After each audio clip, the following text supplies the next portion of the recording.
pure anger. This is as extreme as it gets. Holy cow, you just don't see that happen. The toughest event in timber sports competition. The top 16 timber sports athletes in the U.S. and Canada compete to be the baddest man in North America. This is the original extreme sport.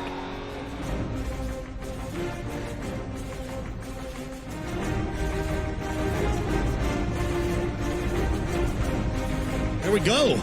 Shouldn't I have some music to bring me out on stage? You guys are so crazy. Last year, you guys were nuts. We had to come back. This is our second year at the 24th Stage Pavilion. Thank you for being here. My name is Super Dave Jewett. I competed in the original sport of timber sports for 25 years. I now have the privilege to announce what you are about to see today. This is called the North American Trophy event, and it is crazy. The endurance, we're going to be doing 4 events back to back to back. If you win, you're punished because you have to move on. It is single elimination. You'll learn more about that later. But there's so much energy, and it's not just the F-16s that have been flying overhead. It's the 16 athletes that have qualified to be here. The best from Canada, the best from the U.S., and we could not do this without STIHL. Thank you, STIHL. Thank you, Chris Keffer, the president of STIHL Incorporated. Here he comes. Let's bring him out. Chris Keffer. All right, Dave. Thank you. Thank you so much. And hey, how's everybody doing?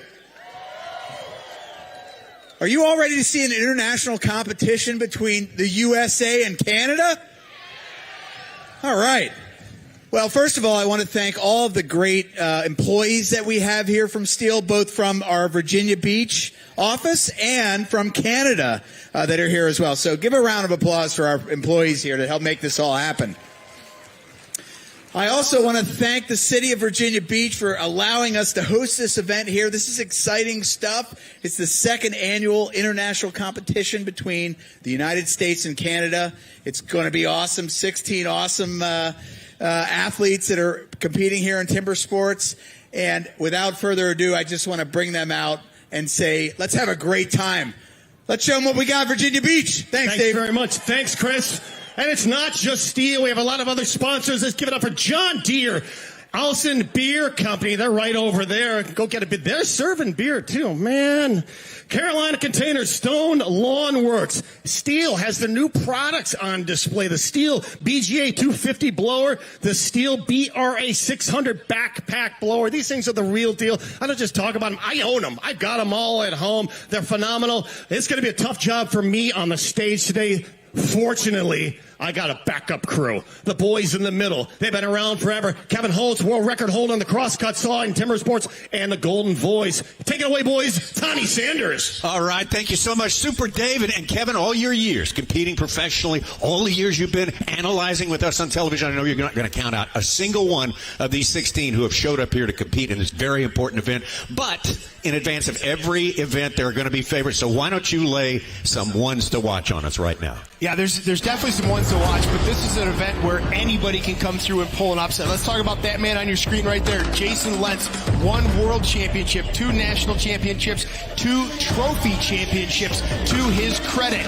Unfortunately and unimaginably, he disqualified in his time trial. We're going to talk about how that sets up heat number 1 here in just a minute. He's going to be up against this man, Matt Koger, 7-time National Steel Timber Sports Championship under his belt, plus a whole host of other accolades. Definitely one to watch. The man of 2024, though, Nate Hodges. He won a national title. He won a world title. The only thing missing from his, crown of jewels, shall we say, is a trophy championship. He's got a really good shot to win one today. Let's turn our attention to the Canadian team, Ben Cumberland. This man is just absolutely fluid as he moves from one discipline to the next, but he's drawn a tough field. Our Canadian competitors include Sterling Hart. He is an absolute technician in every one of these disciplines. Well, those are our ones to watch right there. Our full field went through qualifying earlier today in advance of this bracketed competition. They set a time and get the bracket set up. And number one qualifier was Matt Koger with a time of 106.29. Nate Hodges just behind him by a second, 107.30. Ben Cumberland, you just saw right there. Sterling Hart from Canada. Matt Slingerland from Tennessee, 111.71. Marcel Dupuis, Walt Paige, Ben Nicely. Jake Wilson. Josh Wilson. Here we go. In seventh place here, Ben Nicely from North Carolina. Trevor Bodri from New Hampshire. Larkin. Hewitt from Canada. We just saw him. Dakota Robarge. Bill Bishoff. And the aforementioned Jason Lentz. So here is the way our brackets are going to shape up right now. We're going to go through the full field of 16, the round of 16, they call it right there. And right there, look at the number one matchup, Matt Koger and Jason Lentz, the champions for the 2 past years in this event. To see them meet in the round of 16 is highly unusual. Couldn't be predicted, but sometimes it falls that way. Nicely and Wilson in heat number 2, Hart and Hewitt in heat number 3, Slingerland, Shear in heat number 4, Hodges Bishoff is heat 5, Paige and Bodri, followed by Cumberland and Robarge and Dupuis and Larkin. So, Dave, I think we've reached the time. We need to see all these guys. Can we bring them out on stage? Yeah, Tommy, they're getting a little twitchy out back. Let's get them out here. This is our 2-time trophy champion from Grafton, West Virginia, Matt Koger.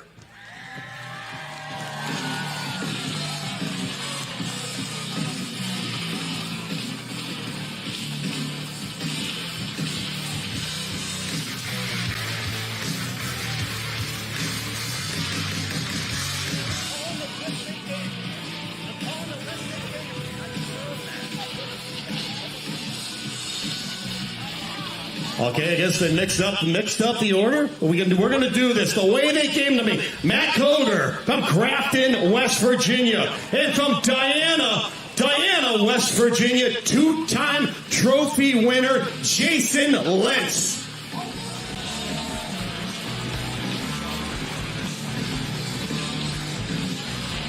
From Matthews, North Carolina, Ben Nicely.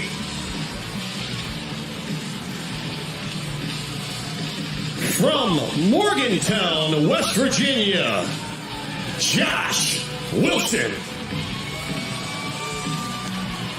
And coming all the way from Squamish, British Columbia, Sterling Hart. And from Solista, British Columbia, Jake Hewitt. From Pigeon Forge, Tennessee, this is Maddie Slingerland. From Minneapolis, Minnesota, give it up for Cassidy Shear.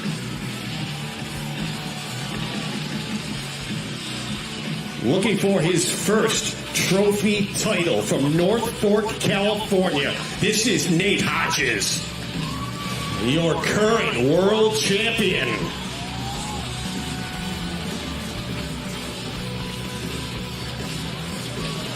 From Solista, BC, give it up for Bill Bishoff.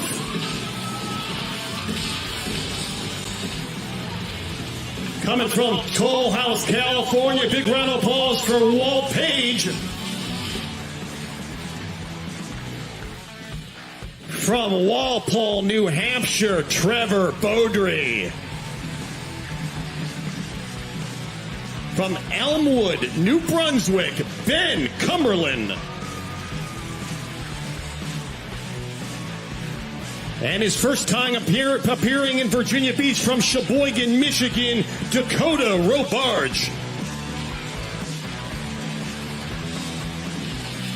From Memramcook, New Brunswick, big round of applause, Marcel Dupuis. And our final combatant from Nova Scotia, give it up for Jeff Larkin.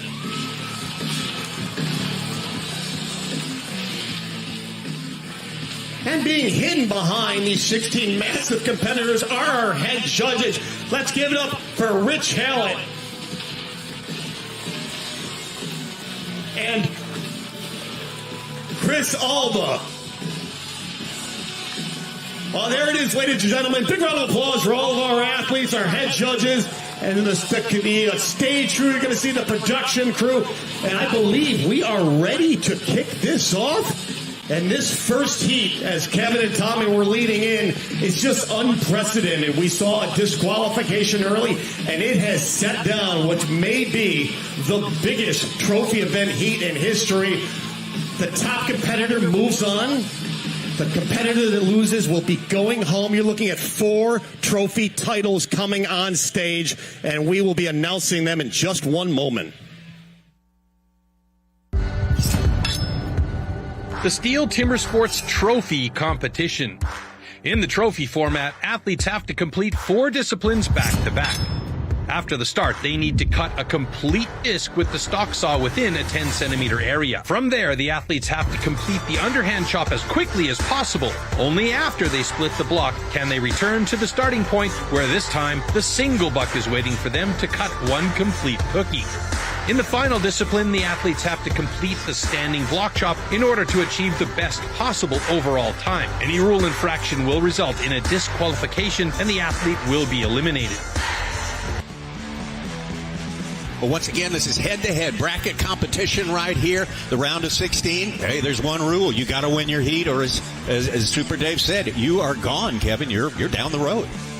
Yeah, it's somebody's going to go down the road. I'm still trying to process heat number 1. Yeah. I'm still trying to make sense. We had our time trials, and then we went to lunch, and it took me like an hour and a half before I could eat my lunch just because of this situation.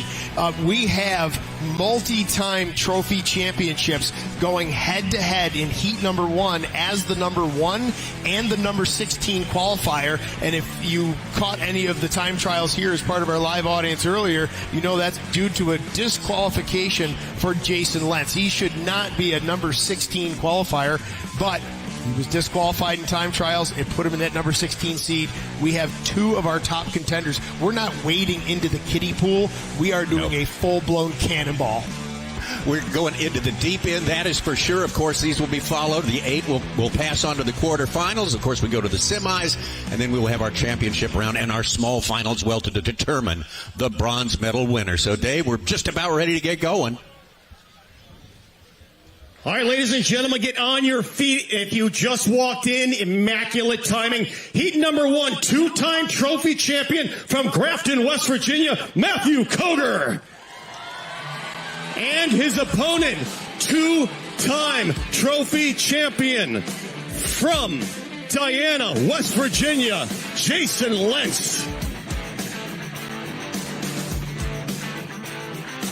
Well, let's take a look go at back why here, we Tommy. have this. Yeah, and we'll take a look at this disqualification from Jason. There you see it. He's like sliding the saw across the ground. He was unable to turn off the saw. So the rule is, if you are operating a running saw, you must be in contact with 2 points of contact. He was only in contact 1 point of contact, 1 hand on that back handle, sliding the saw around on the stage while he attempted to turn it off. That was just nerves coming into time trials, but it sets us up for an absolute chaotic situation.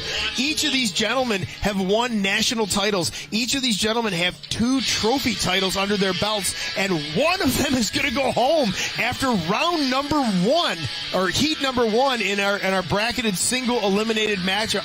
It's just, yeah. A big part of our fireworks supply is going to be shot off here. Right, the yeah. very first 1 minute of competition.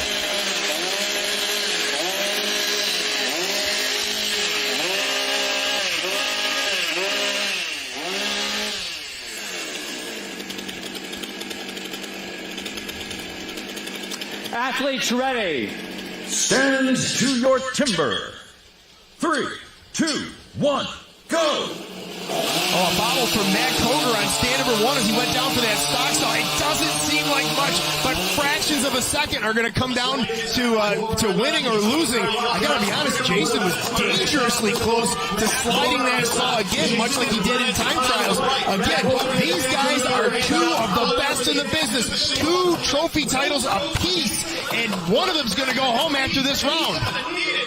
There it is. Matt Koger is off first. He's over to the single buck first. Lentz quite a ways behind.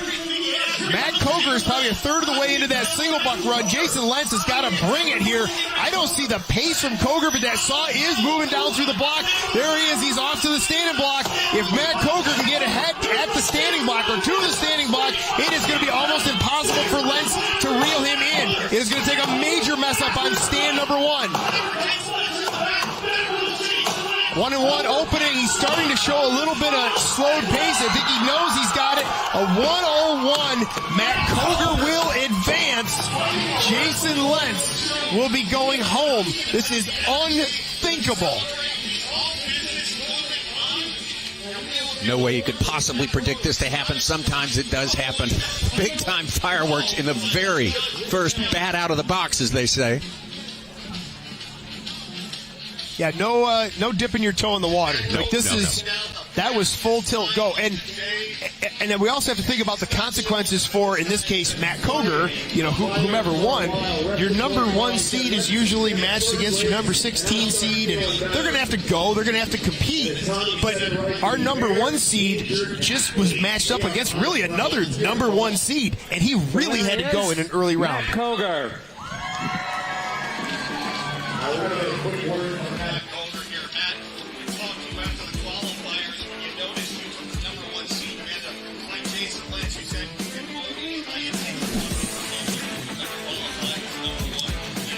Hand, and that's Timber Sports. Talk about it. Yeah, that's what you're telling. You got to cut the block that's in front of you, and you got to cut the heat that's you're drawn to. And it's amazing that they put the top 2 head up first up, and Jason's such a fantastic axeman, and just hate that he couldn't show towards that latter round like they're maybe even in the final. I have so many more questions, but I have a feeling we're going to do another interview. Rest up, buddy. Get hydrated. Big round of applause. Fighting through a lot of things. That's Matt Koger. Looking for title number 3. Here's a look at that underhand cut from Matt Koger, clean off the block and well into the single buck ahead of Jason Lentz. Lentz really would have had to pull out an amazing run to pat. These guys are both exceptional sawyers and exceptional choppers, and they typically finish within fractions of a second of each other. So for Koger to have almost a half block lead in the standing block, several hits ahead of Jason Lentz, that's just something where Koger would have had to really mess up in the back of this log. He always puts in a really nice size front face, small back face, did it there. The Badger belt coming through on this one. Well, Matthew Koger is going to pass on into the quarterfinals. The first one to do so in this competition here, our defending champion. Moves on from this one, our champion from 2023. Moves on down the road, unfortunately. We were looking we're forward to a big dynamic battle of the Titans at the end of this thing. Yeah, well, it could still be a battle of the Titans for sure, but it won't include. I mean, we've got Matt Slinger, we've got Nate Hodges, we've got Ben Cumberland, we've got Sterling Hart, we've got so many other top-notch competitors. But that really could have been a gold medal match right there. Like, that really could have been our finals. And a great point you made. He's had to expend a lot more energy than he expected to expend in this first go-around here. Yep. And Dave mentioned this. He hinted at it. Matthew Koger's undergoing trying to get over some respiratory ills, an infection that he had. And, he told us, quite frankly, I'm not ready there. In a sense of endurance. I'm going to have to pace myself. I'm going to have to basically suffer through it. Yeah, and I think he did have a little bit of extra confidence. I think he knew, you can't be watching your opponent on the stage, but I think he knew he had enough of an advantage coming out of that single buck.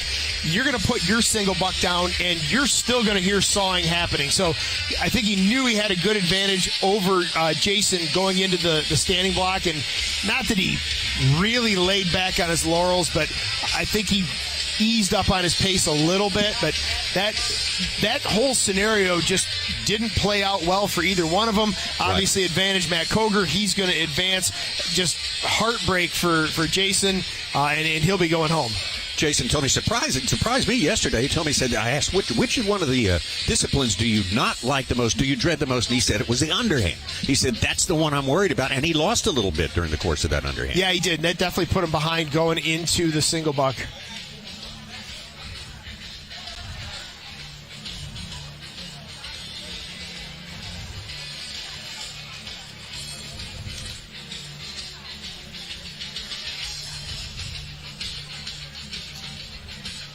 2, Matthews, North Carolina, Ben Nicely versus Josh Wilson, Morgantown, West Virginia.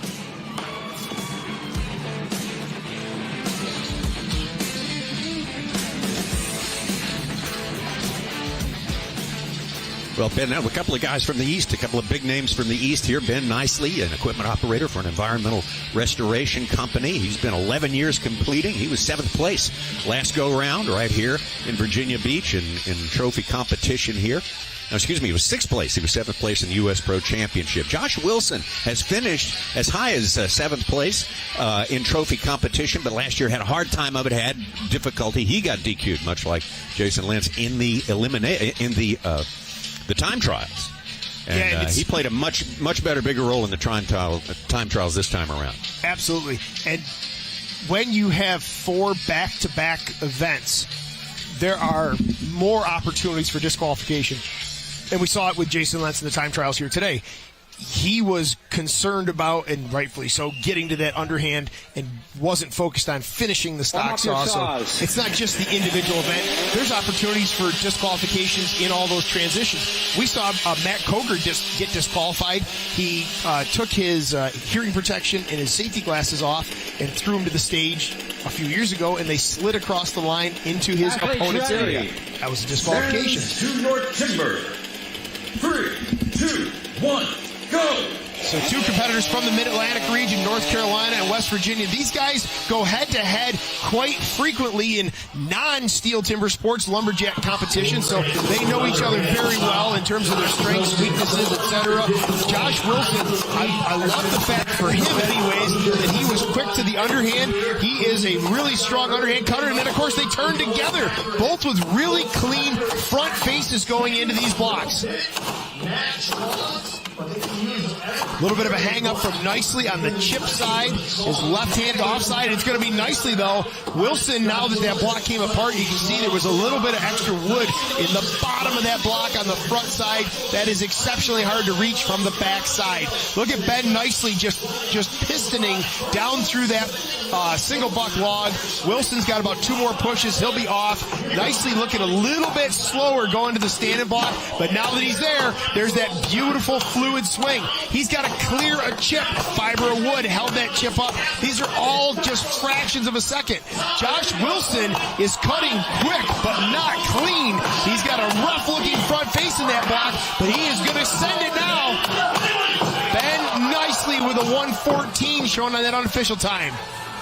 As the cameraman dived for cover, Ben Nicely, boy, you can feel the wind coming off Nicely's axe. It's such a massive wingspan. But Ben Nicely moving on. Unofficially.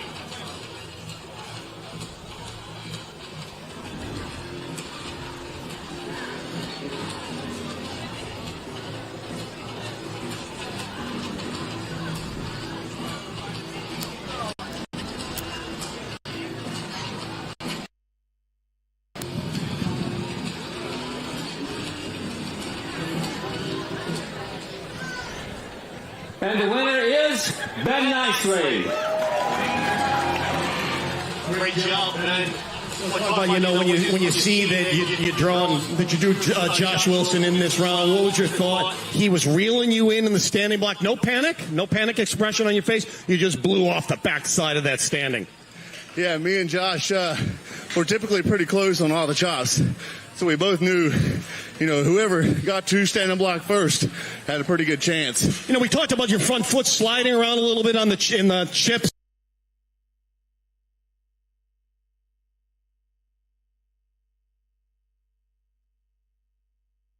To go from flats to spikes. Why did you make the decision to do flats? Because of the underhand chop? Yeah, mostly because of the underhand, and I move my feet a lot during the underhand. I don't want to get stuck. Congratulations for moving on. Big round of applause for Ben Nicely.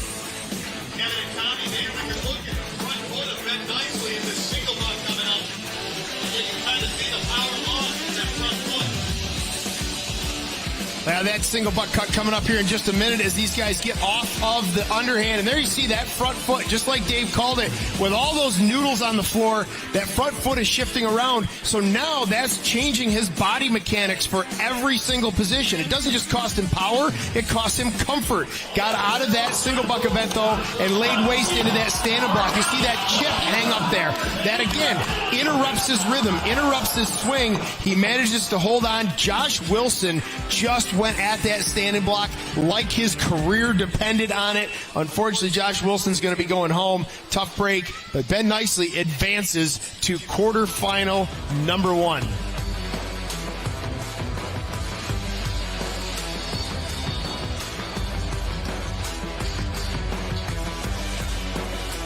Well, Ben Nicely talked about the fact that this is his first competition of the year. Been a very busy year for him in his business, and this is to get the bugs out, to get things loosened up, and he's done a great job. He heads on to the quarterfinals. This will do it, Tommy. That'll help. It'll help a guy. It'll help a guy in a situation like that. Well, we got Sterling Hart coming up in our next heat. This was earlier today during our time trials. You said it, Kevin. He's pound for pound, maybe the strongest guy out here. Yeah, and he's an absolute student of the sport, and he's become a professor of the sport now at this stage of the game. But this was one of the times that really, literally hung him up. A little bit of an angle change in that single buck, and it hung him up. Great looking standing block, though. Great axe presentation. A really clean, smooth cut. You've got to let the tools do the work, especially in this endurance event. So the trophy format has always been a fairly strong one for me, ever since it's kind of come about. I don't think I've actually been defeated on Canadian soil by any of my countrymates, so it's always been one that really favored me as more of kind of an athletic type competitor rather than a big power guy, obviously. So I was fortunate enough in 2018 to actually take out the World Trophy event, so at one time I was the best in the world, and I'm hoping to kind of channel that back this year a little bit. So. Coming up in heat, number 3 from Squamish, British Columbia, Sterling Hart. And his opponent, first time in Virginia Beach, from Solista, BC, Jake Hewitt. And you are looking at 8 generations of lumberjack athletes coming to the stage. Jake Hewitt, a 5-time five-generation lumberjack athlete. Sterling Hart, we saw him winning the trophy event in 2018. 3rd-generation lumberjack athlete. As soon as the stage crew gets done, I'll have him come out.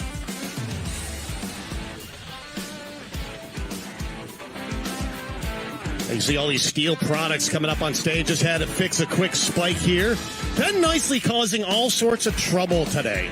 Bending spikes, almost taking out the cameraman, almost taking out the announcer.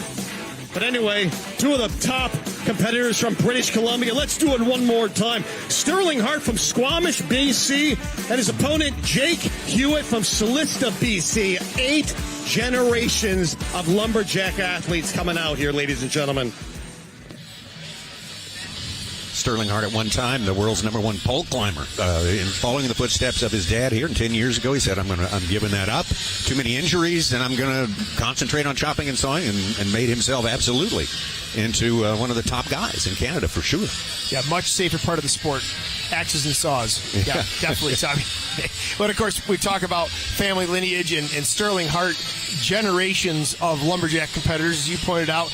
Jake Hewitt, if you recognize the Hewitt name, well, that's probably because you've been watching his dad, Mitch Hewitt, for many years. I had to go against Mitch Hewitt, and he mopped the floor with me for years. So it's awesome to see his son Jake out here just cutting his teeth in the sport and doing it very well, just rising to the top exceptionally fast. 19 years old. This is his very first trophy event here, so he is...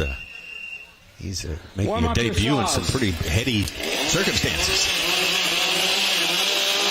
And going up against one of Canada's best.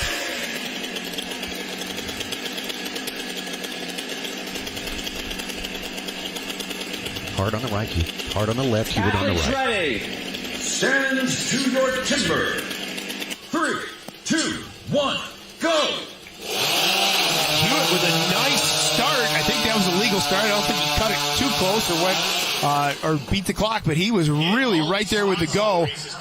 Not quite as quick through the wood as Sterling Hart was. We're into the underhand now, though. Sterling Hart, an absolute technician in this underhand chop. Just a smooth, fluid swing. You heard in his interview, he talked about the athleticism versus just brute force. And this is the event for those athletes that just can focus that energy. They can be smooth, they can be fluid, they can make that axe cut to its fullest potential.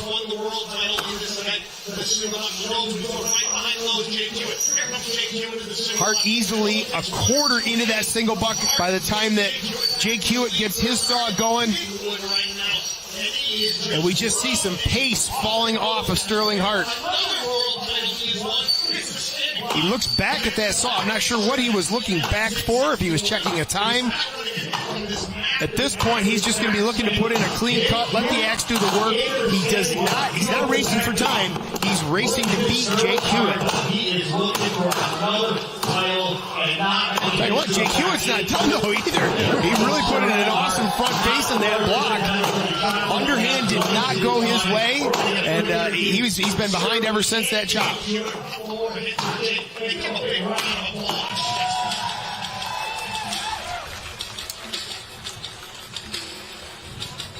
We'll get the call, then we're going to get a quick interview with both of these competitors.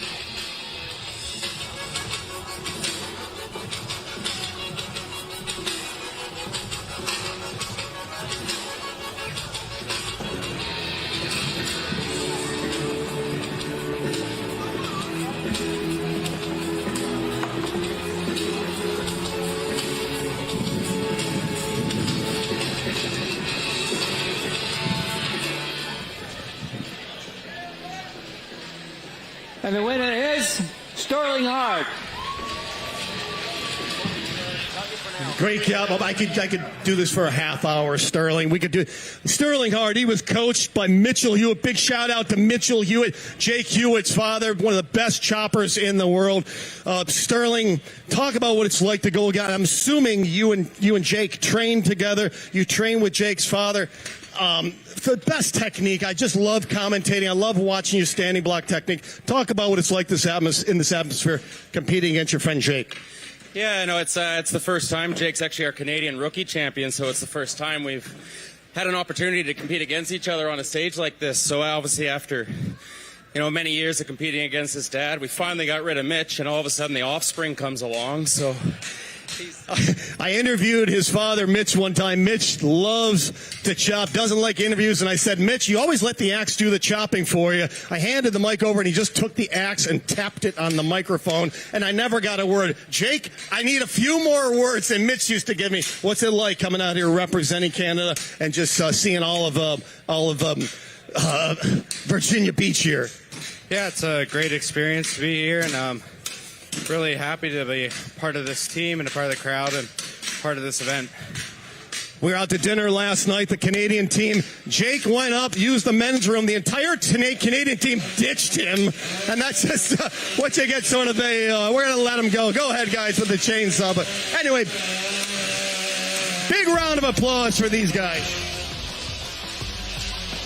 Well, it was clearly Jake Hewitt first to the block in this stock saw event, and it doesn't look like much, but we've seen trophy matches won or lost by fractions of a second, and that's where you can gain or lose them.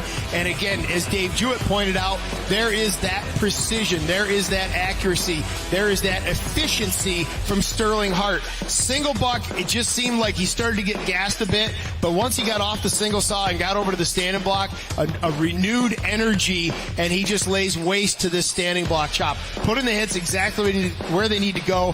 1-and-1, draws that beautiful chip out, starts chasing the corners far, near, and then he goes after the far side, and that driver penetrated probably 4 inches of timber on the far side of the wood.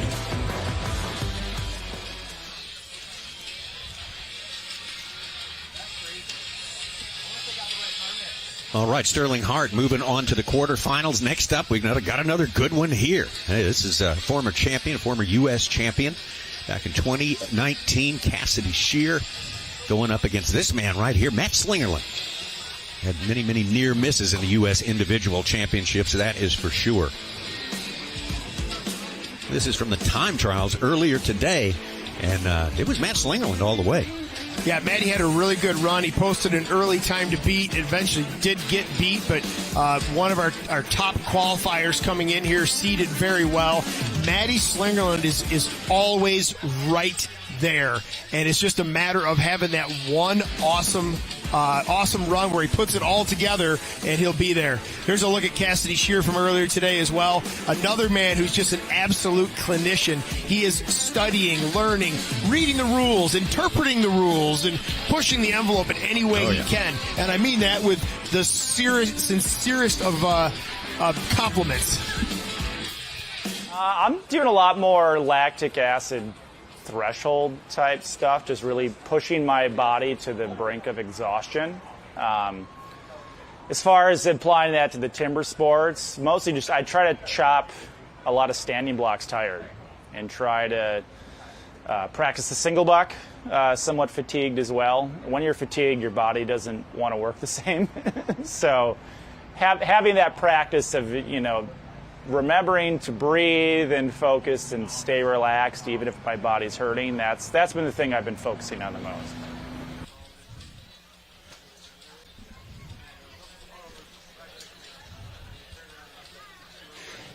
Heat 4, let's bring him out. Matt Slingerland, Pigeon Forge, Tennessee, and coming all the way from Minneapolis, Minnesota, Cassidy Shear. And both these athletes looking to make the medal round for their first time.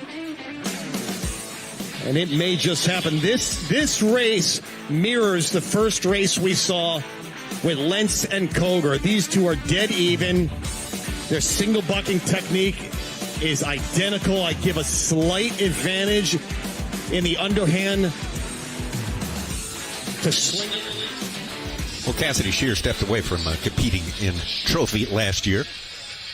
He wanted to give it a rest, but he says he's back. He's recommitted to it. He thinks it's important, and he has dedicated as much training as he could to it. He says he has a hard time. He has to wait a long time during the year to train because, especially sawing, his logs are frozen. He lives in Minneapolis, so that's one drawback. That's one thing not in his favor. Well, I love that interview, how he was talking about lactic acid training. Matt Bush, timber sports legend Matt Bush, hiding somewhere in the Adirondack Mountains right now, used to talk about chopping fatigue. He said that's when you'll really get your most efficient swing. All your small muscles, your arm muscles are just blown out at that point. So that's when you really start to just let your arms move, let the axe head move, and you rely more on your core. So I love that training strategy. Athletes ready. Stand to your timber. 3, 2, 1, go! Both of these guys are top-notch stock saw operators. Matty Slingerland with a clear advantage on the start there. He will be first through the block. We might have some trouble on stand number 2 for Cassidy Shear. One of the discussions at the competitor meeting before this was what does it look like to have a controlled finish on that stock saw? And the judges were very clear. They want to see the power head of that saw, the body of that saw on the stage off, and when you let go of it. And they don't want to see it skittering, dropped. They don't want to see daylight underneath it. But let's focus back on this, and we'll deal with the legality later. It is Matt Slingerland first to the single buck, but not a very smooth start. This is a really tough situation for our competitors with the nose of the saw on. Oh, there's another hang-up for Matty Slingerland. It was a really tough hang-up at the start, and it just threw his momentum off. There's a hang-up from Shear at the end. We now have an absolute dog race going on here. 3 blows ahead is Matty Slingerland. He has got to keep it in gear because Cassidy Shear can reel him in. A little bit of a stumble. He's got to keep it moving. Shear is putting a lot of hits in the front side of this block. He may be gassed on the back side of this log. I think Matty's going to have it no problem unless something goes haywire. That block is not going for Matty. There it goes. And there's, I was going to say, there goes Cassidy. One more hit for Cassidy Shear. That was an arduous standing block race for these two guys. That should have gone way faster for both of them. I think they were just both gassed. Absolutely. And sort of just spraying hits in there. You can sense that.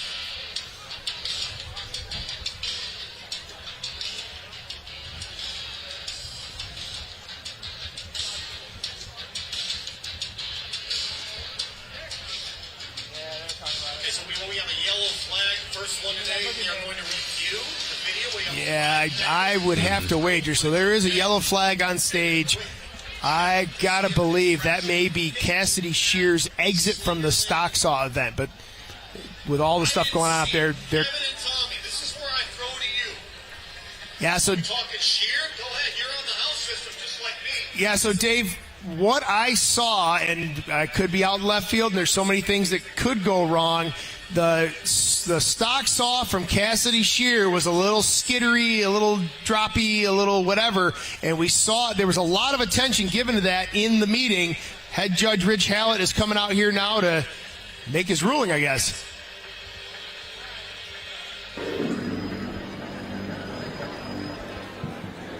Okay, gentlemen, stand 2, DQ, throw the saw on the ground, need to set it down. Winner is Matt Slingerland. Okay, legal Matt Slingerland moving on, and that's the second time for him in the stock saw. Talk about an accomplished stock star, Matty. You're so consistent.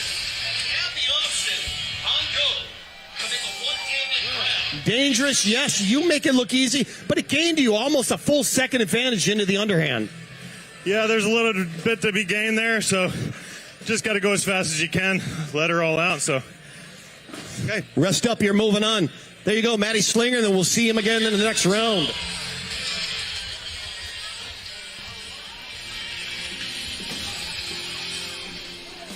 So there's Matty Slinger, that one-handed grab. He is absolutely lightning fast to the wood. Great run on the stock saw. Trouble on stand number 2.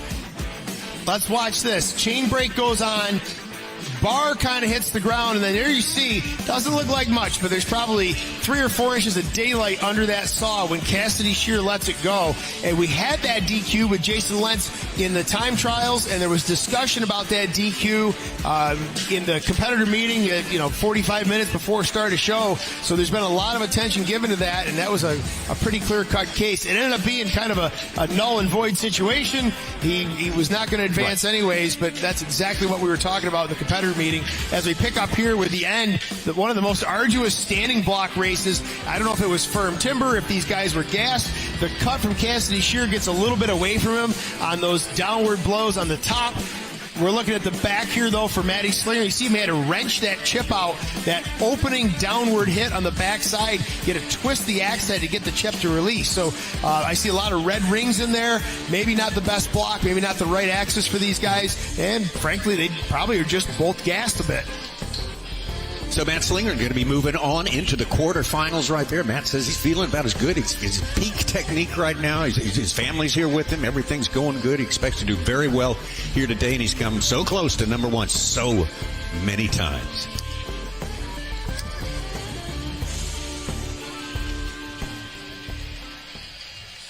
Coming up next, we got one of our... Sure. Yeah, absolutely one of our ones to watch. Nate Hodges, 2024 was the year of the Hodge. And he won our national title. He won world championship.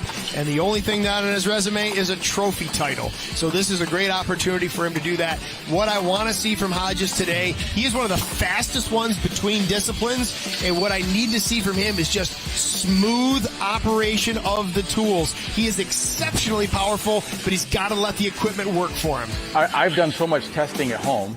Like over and over again, I've tried to go, I'm going to try that way. I'm going to try Matt's way, or I'm going to do this, and I try it and I test it, and the results just aren't as good. So I've got to saw fast in the single buck. It's just what works for me. I've got to hit the block fast in the underhand, lifting up real high and putting them in a little bit slower. I just don't get the times. So it is what it is, and it's just how I'm going to go about it. So I'm not worried about it. I'm fit enough to where I think I'll be in good shape.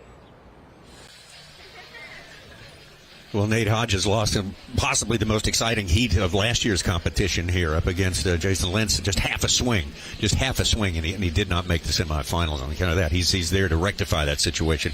This time around, he's been training hard. He loves it. This is a fitness test because he's a fitness guy. Yeah, it's absolutely a fitness test. And in his interview, he kind of hinted at what I was talking about before the interview, which his style of competition is high speed, high power, but heavily reliant on his muscles. And you hear him talking about, other competitors, they reach up way high and bring the axe down, and that doesn't work for him. He has a shorter swing and relies on his fitness. It makes it tough when we get deeper in rounds here today. These guys have a minute or a minute and a quarter of absolutely blowout physical activity. Congratulations, you won. Get out back as soon as Dave interviews you and set up your next round of wood, because you don't have a whole lot of cool down time. You're going to be back on this stage again. And it gets even quicker in terms of turnaround times as we get later in the events. Heat 5 from North Fork, California. Give it up for Nate Hodges. And his combatant from Solista, British Columbia, Bill Bishoff. There's Nate Hodges on the left, and Bill knows he's drawing a toughie here. Nate Hodges taking the silver last year, looking for gold this year. And boy, does this guy get the effort award. He has been training up to 4 races a day. Nate Hodges on the left, stand 1, stand 2, Bill Bishoff. Bill Bishoff, a lot of championships in Canada, a lot of good performances during the 2000s. In the intervening years, though, he sort of stepped back from the sport for a while, but he is ready to go at age, in his mid-40s, ready to get back right in the middle of it. And he says, I'm prepared, I'm ready to go. Let's see how far I can get with this thing. Kind of had a tough draw in this round of 16.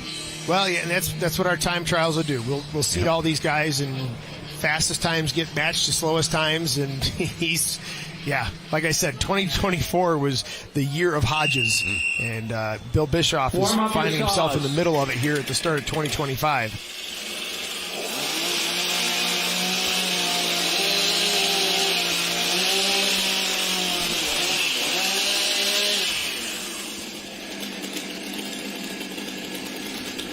Athletes ready. Stands to your timber. 3, 2, 1, go! Both these guys super quick to the wood. Just a synchronized start in this stock saw. They are, I was going to say, the engine RPMs were like in perfect unison down through there. Now watch the difference between Bill Bishoff on the right and Nate Hodges on the left. Nate stays in a very hunched over position. The axe stays very low above his head, and he just absolutely throttles it down into the block. Bill Bishoff uses his height, uses his reach, and uses that momentum of the axe head. But again, you can't argue the results. There goes Hodges. He's off to the single buck. Once again, there's trouble there for Bill Bishoff, and again for Hodges, the hang up there at the bottom of the block in the single buck. Bill Bishoff once again using the longer saw, longer arms, but Nate Hodges says, I gotta do what works for me, and it's you can't fight it. 55 seconds, he's around to the backside of the standing block.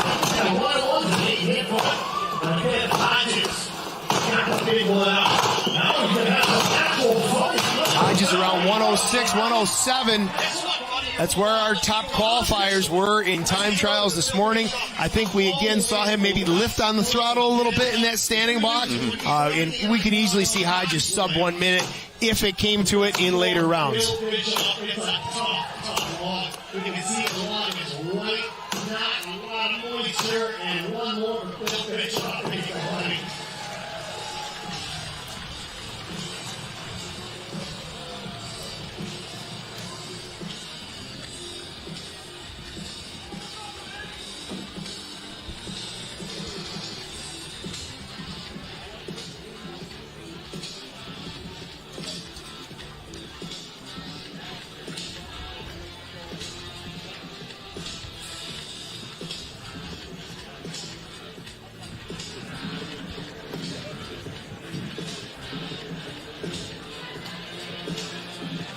And the winner is Nate Hodges.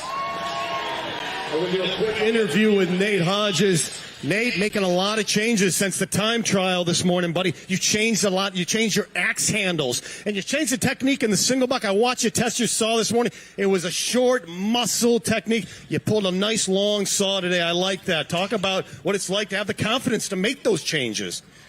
Yeah, you're right, Dave. You did notice that I was, I got into the first couple of strokes and I was racing fast, and I said, you know what? I knew Bill was still in the underhand. I said, you know what, I'm going to take a little bit of time here and maybe see if a more deliberate stroke would pay off. We'll have to check the times. I'll look at it on the camera when we go backstage and see what the time difference is, you know. It looked a lot better from my view. Great job, Nate Hodges. We'll see him again.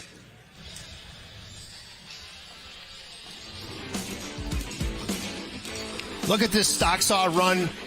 Hodges on the left, Bishoff on the right, synchronized to the wood, synchronized through the wood, two expert operators. It was the underhand chop, though, where you see Hodges just club-handed together, just throttling through this block, doing it the way that Nate Hodges knows is fastest for him. He did stretch this out a little bit, but still, there it is. There you see him settle in, starts to run this whole saw, the nose starts to disappear. Do that, and then just do it faster, and he's going to be really posting even faster times.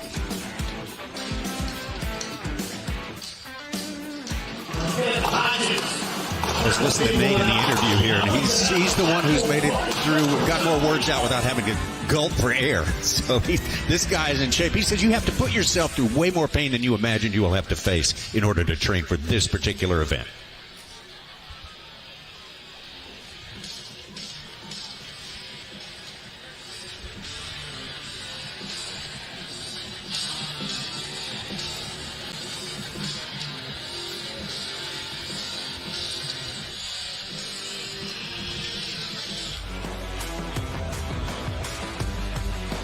Coming up next, a matchup between Walt Paige and Trevor Bodri. This is some of the time trial action right here. Yeah, so this was earlier today. With Walt. Walt Paige was always on my list of guys that I thought, oh man, this trophy event is just absolutely his thing. This is where he should be. He's a very clean, clear cutter. So this is just a beautiful run. But then, of course, last year he DQ'd. There it was, throwing the stock saw, which we saw trouble for Cassidy Shear, trouble for other competitors. I just feel like Walt Paige is in a position where he will be dominating this trophy event at some point. Really seemed like he was up for this one this time around, ready to rectify what happened last year, make that one a happier story. Really for Walt Paige, and a really good matchup between Walt Paige and Trevor Bodri.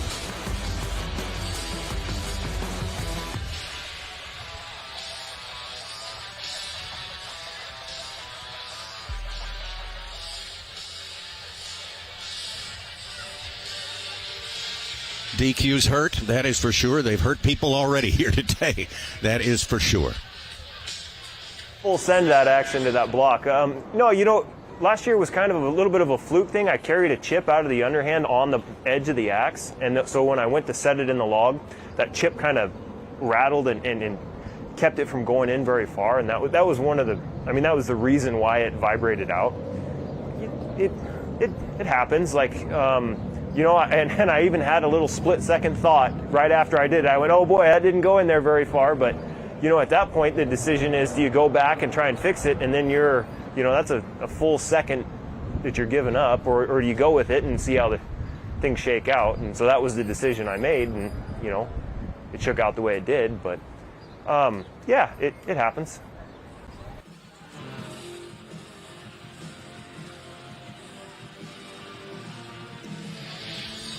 Here we go, heat number 6 from Toll House, California, Walt Paige. And his opponent from Walpole, New Hampshire, this is Trevor Bodri. Trevor Bodri, the school teacher from Walpole, New Hampshire. Had a good go-around last year in Trophy. In 2023 in Trophy. Just missed the semifinals. Got the 5th place right there. Best time of 104.27 for Trevor Bodri. Walt Paige's best time is a 115.95.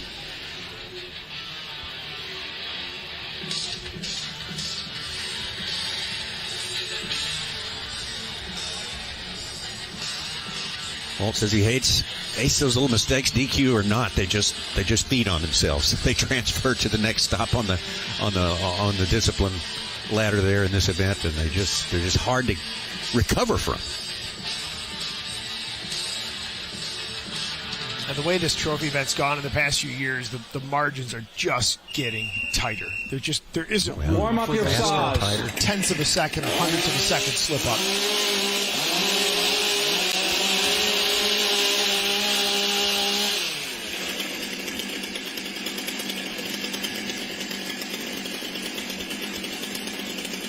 Athletes ready.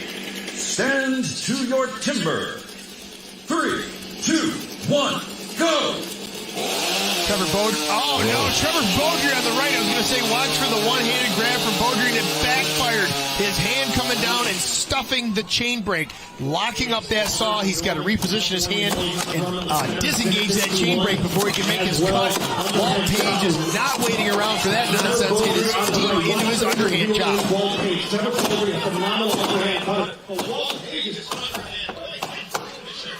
I think Bodri is going into this underhand with a little bit of extra fever coming out of that stock saw event. He knows that costs him a lot of time. It is Bodri finishing first in the underhand, but I'll tell you what, Walt Paige beat him in the foot race over to this single buck.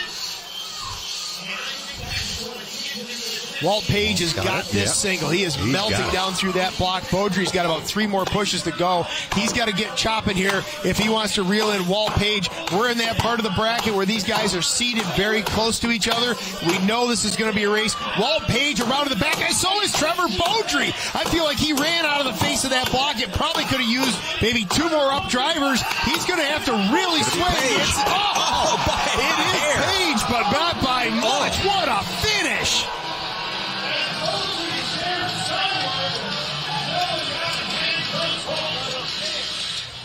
Oh, Trevor Bodri wants to go find that 3/4 of a swing. It could have been in the foot race to the single buck. It could have been in the chain brake grab, in the stock saw. He would love to find that 3/4 of a swing.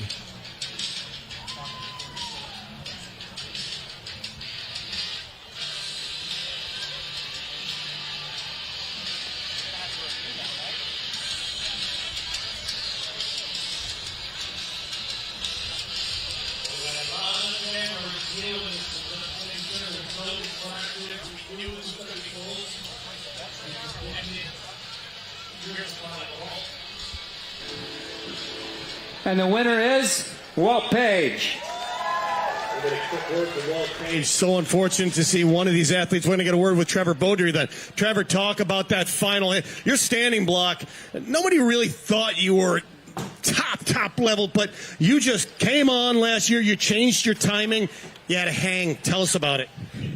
Yeah, so really, I bumped the chain brake in the stock saw, and that put me behind, and I knew I was behind. And then I knew that Walt came off the single before me, so I had to make up some time. So I gambled a little in the front of that log, and that's probably what made me hang.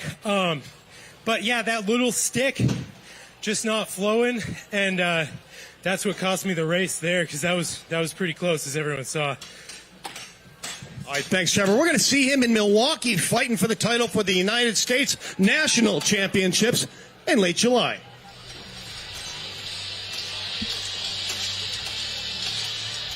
Well, not to add insult to injury, let's go back, though, to that stock saw run from Trevor Bodri, and I'll show you exactly what went wrong. Any of you that are chainsaw operators out there, you know what a chain brake is. It's that black plastic lever in front of the top handle, and it doesn't look like much, but you see his knuckles come down and hit the back of that chain brake. You just see it move a little bit. It is a safety device. It's designed to have a hair trigger. All it takes is a little punch to the back, and it is going to activate that chain brake. And here we are off to the races. Walt Paige, the foot race to the single buck was all Walt Paige, and then the run through the wood in the single buck, again, Walt Paige. Now, into the standing block. Advantage Paige, and Bodri, as you heard in that interview, runs a bit of a risky front end. back when I was calling this live, I was like, boy, he is out of there quick. And he was around to the back. But when you take a loan like that on the front, sometimes you got to pay it back on the back. And he ended up having a tough stick in the back of the block. He comes in a little bit high on the opening upward hits. And then you'll see right there's that hang. He's got a wrench. He's got a wrench again. And by the time he gets the hitch out of that and gets the axe to the block, Walt Paige has already sent the top of his block to the stage.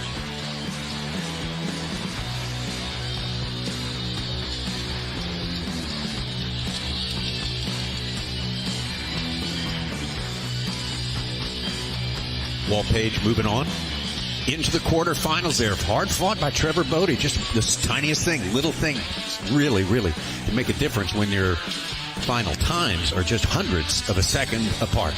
Great race, and Walt doing better than he did last year already, so that's in his favor.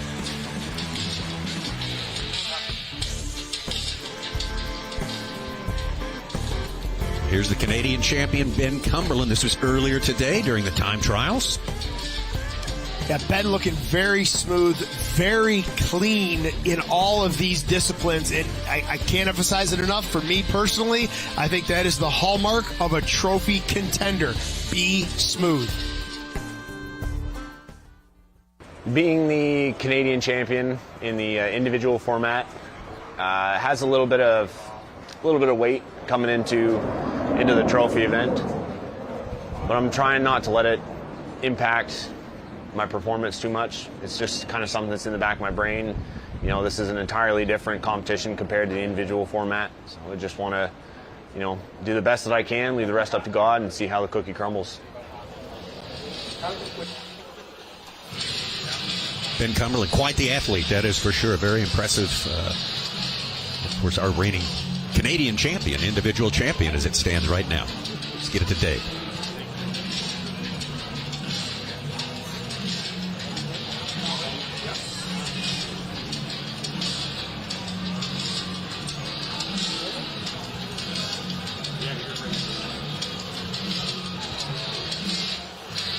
Seven of 8. Let's bring him out. Ben Cumberland and Dakota Robarge.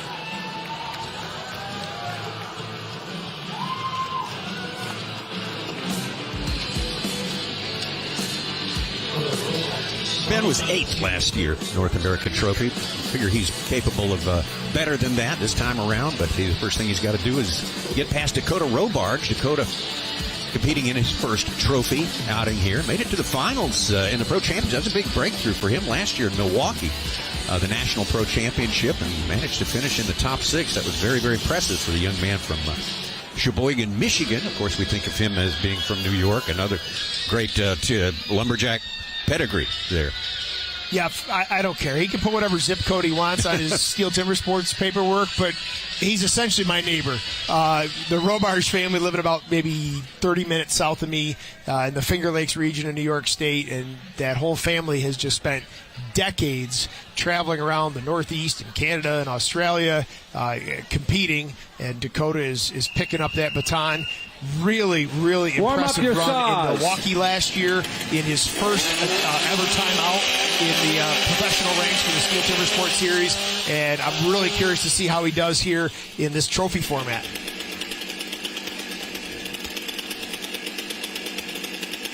Athletes ready. Stand to your timber. 3, 2, 1, go! Both of them had good, clean starts in the stock saw event, getting every ounce of production they can out of those MS 661s. Very clean runs, synchronized starts, both of them ironically with a small hang on that opening blow. Sometimes you get the heel and the toe of the axe, the very tip on each end, buried in the block, and that will lock in. It is all Cumberland, though, as they get into the middle, the guts of this underhand chop. Robarge, his axe is hanging up periodically. It doesn't seem like much, but those are hundredths of a second. You start stringing them together, and it becomes a bigger and bigger deal.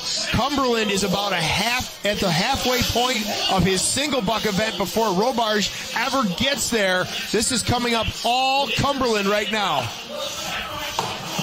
your Canadian national champion, looking to make a statement here at the North American Trophy event, and he is certainly doing it. Dakota Robarge finishes the single buck strong, gets into the front side of the standing block. Unfortunately, I think it's going to be there is some trouble, though, for Cumberland. There it is. He had a hang-up with his second-to-last blow on the back of that block. Then his last one just kind of drove through the fresh air.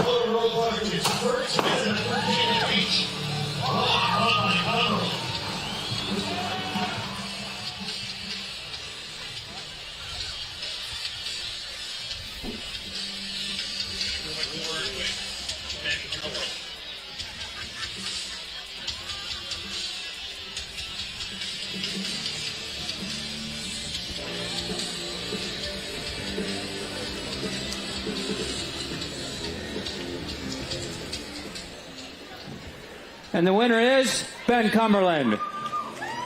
Great job, Ben. You are all business today. That was a great cut. That standing block, I don't think I've ever seen you break so much wood off. Talk about today. I'm just having fun. I'm here under a lot better circumstances than last year. Talk about your illness last year. Just a lung thing, which you kind of need for this event. But no, I'm just having fun. Thankful. It's a great crowd. I just couldn't ask for a better run. All right, we'll let you rest up. We'll talk to you later. There's Ben Cumberland. I probably called him his brother, Nate Cumberland. Nate Cumberland, and another phenomenal chopper out of Canada. Well, there you have it, that synchronized run in the stock saw. Nobody gave up an inch in this heat. You see both of those cookies dropping together. The underhand was all Ben Cumberland, though. That axe was liking the block. He was placing it well. Super clean cuts. You can see how neat that face is. It's a very smooth surface down there with each successive blow chasing the last one in, and then that put him at a huge advantage. He was halfway through this single buck event before Dakota Robarge had the chance to get there. Dakota put up a mighty fight, kept sawing and chopping his way through the finish, but Ben Cumberland made a statement in that underhand and carried that momentum through the rest of the event. At the very end of the standing block, we'll have a great look at it here. You see a little bit of a hang up, but that snow shovel of an axe he's running, there it is. It hung up on that far side. He goes near it, drives clear through, and then he drives the last remaining wood on the far side of that block.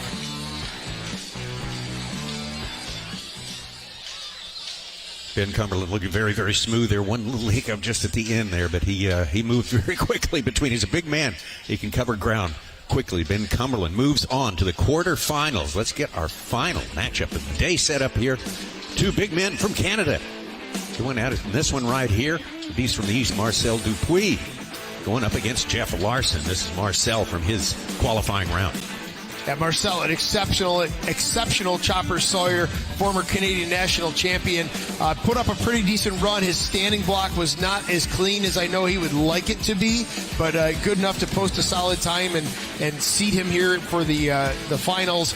And there's Jeff Larkin, put in a really great stock saw run. Underhand also looked clean, and was able to kind of tie together a pretty good consecutive run of disciplines. His standing block cut there, you see, tied it up a bit, but that axe was not liking that block.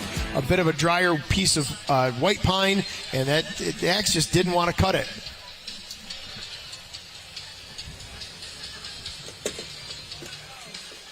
Jeff Larkin, 36 from Nova Scotia, been doing a lot of competing in the last few years. 15 years of competition in all, lots of high-intensity cardio training to get ready for this.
We are looking for one more athlete to move into the quarterfinal round, and it's going to happen here in this final heat. From Memramcook, New Brunswick, Marcel Dupuis.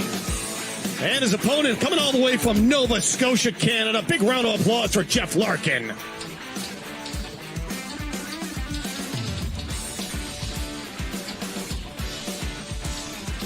Marcel Dupuis, three-time Canadian national champ. Won the silver trophy over there in 22 and 23. His best time, a 1:07.84. Did that over in Europe a couple of years ago. Silver medalist in the World Championships 2021.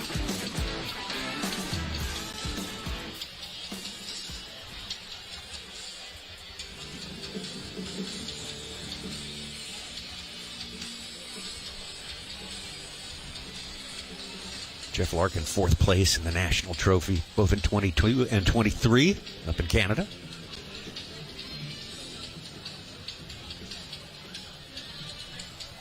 One spot left in the quarters.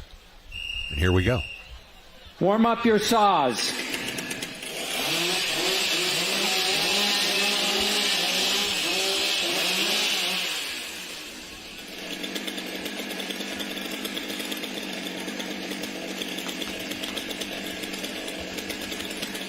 Athletes ready. Stand to your timber. 3, 2, 1, go! Marcel with just a slight edge at that start. Again, we are looking for hundredths of a second. Even if it doesn't come into play at this round, by the time we get to the round of 8 and then on to the small final, you are going to be looking for every nanosecond you can get. Bit of a hang up there at the bottom of Marcel's block. He puts one more down in the bottom and then another hang up on the far side. He is ahead of Jeff Larkin, but he is giving up fractions of a second along the way, leaving the door open. He is now in a dead sprint over to that single buck as Larkin struggles to close out the underhand.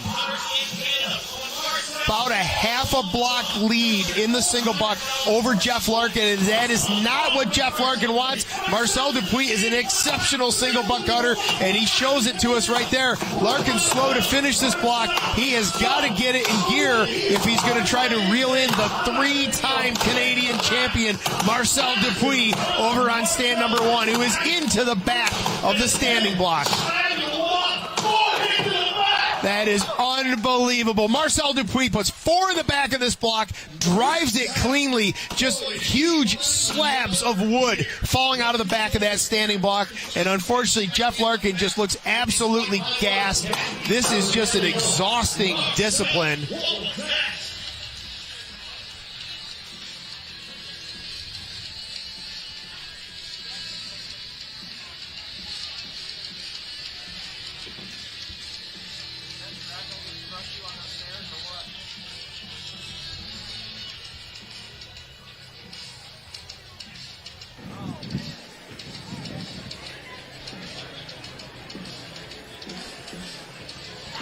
And the winner is Marcel Dupuis.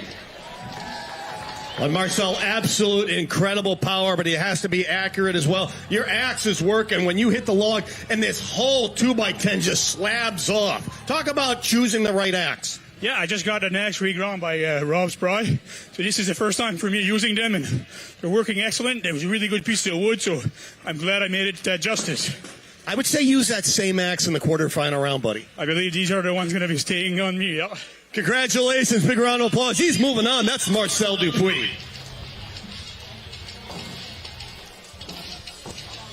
Marcel Dupuis, our last to join or to advance out of the round of 16, join the round of 8, and this is how he got here. There wasn't much to be gained in the stock saw. It really came down to this underhand cut. It wasn't without issue. It had a little bit of hang-ups here and there, but I think it's because that axe was penetrating so far, it ended up having the heel and toe buried at the same time, and you see him just blow through the end of that underhand. I think it even surprised him that it came off that quickly. Into the single buck. This is one of his premier events, an exceptional single buck cutter, and he put on a great show here today.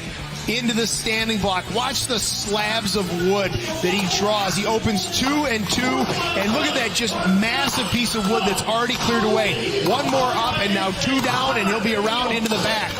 I don't know. Yeah, he was so far into that front. Those last 2 hits, I don't think he needed them. He could have probably done his 2 up drivers earlier and set himself up to get around, but it set him up for a very small back face, which he drove to the stage very handily. At 106.27 for Marcel Dupuis as a new personal best for him, and the 3rd fastest time we had among our qualifiers for the quarterfinals. And there, the way our brackets are shaping up right now, it's going to be Koger nicely, Hart, Slingerland, Hodgeges, Paige, Cumberland, and Dupuis, the 8 in the quarterfinals. Let's go for a walk. Let's go for a ride. Whether you're shaping up a small yard or taking on serious acreage, let's go the distance. Shop in store and online for 0% financing and instant rebates on select STIHL mowers. STIHL. Let's go mow. Growing that into this? Yeah, you did that. That little guy is now this guy. You did that too. And where do you think this comes from? Yep. For farmers and ranchers, miracles like these don't just happen. They take sweat, faith, and we're proud to say, a little bit of this. Precision technology to do more with less, so that this can one day do that. There's definitely a fear what we do on a day-to-day basis. Conquering that fear and learning to live with it is the next step. In these situations, we are there to do our job, and you just remember what you've been trained to do. When that bell rings and we know that we're getting deployed, you transfer that feeling of being nervous into excitement. I love the camaraderie that you feel with the guys that you're working with and being out there in the middle of nowhere. And it's an inherently dangerous business, and knowing that we have tools and equipment that are going to be dependable for us, like STIHL products, is just as important as knowing that the person to our left and our right is also going to be able to perform in those moments. In those instances, there isn't time to waste. There's no time for your tools to go down. But one of the things that we love with STIHL tools is that reliability.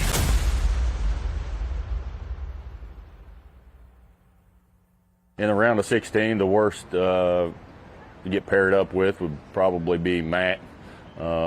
He's last year's champion, and 4 years ago he was the champion then too. So going up against him right out of the gate would be a pretty big brawl. Yeah, well, brawl you want, brawl will give you. That's exactly what happened. And this is why. Here you see that saw kind of skittering, sliding, getting dropped, and it is still running at that point. So you must maintain 2 points of contact while that saw is running. That was all. It really started as the thumb bobble, the inability to get to that kill switch, and then as he's walking away, he realizes the saw is still running. He's still trying to shut it off. It's just part of those transitions we see between those disciplines. That was in our time trials earlier today. That resulted in a disqualification for Jason Lentz. That means he was our number 16 seed and ended up going against our number 1 seed. Jason Lentz, for all general purposes, he could and should have been a number 1 seed himself. Oh, sure. So we basically had our gold medal matchup in heat number 1. It was just a tragic set of events that led us there, and Jason Lentz, unfortunately for him, was beat by Matt Koger, who is going to advance. Jason Lentz in a single elimination tournament. He is unfortunately out way too early from what any of us would have predicted.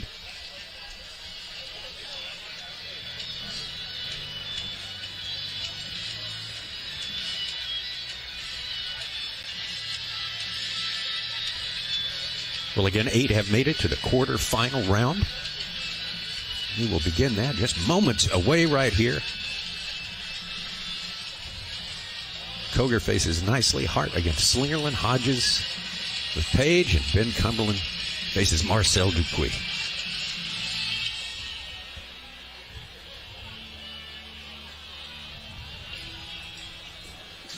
Heat number 1 of the quarterfinal round.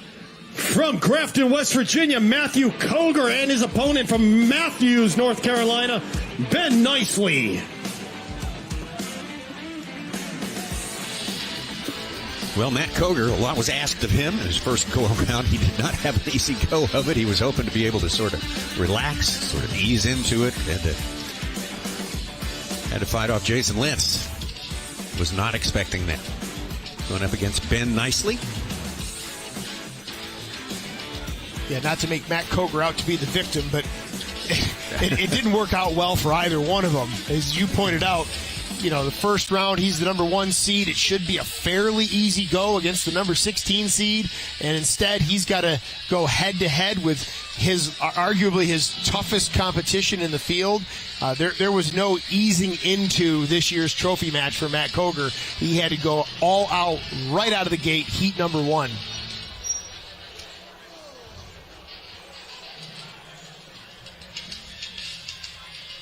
Ben Nicely able to get past Josh Wilson. Two warm up your Atlantic saws. Division athletes there going at it in round number 1, and Ben Nicely got the better part of that. And we'll see if he can advance to the semi. Yeah, and here's the reward for Ben Nicely. Yeah. He gets to do it all again, and he gets to do it all up against 7-time U.S. champion Matt Koger. Stand to your timber. 3, 2, 1, go!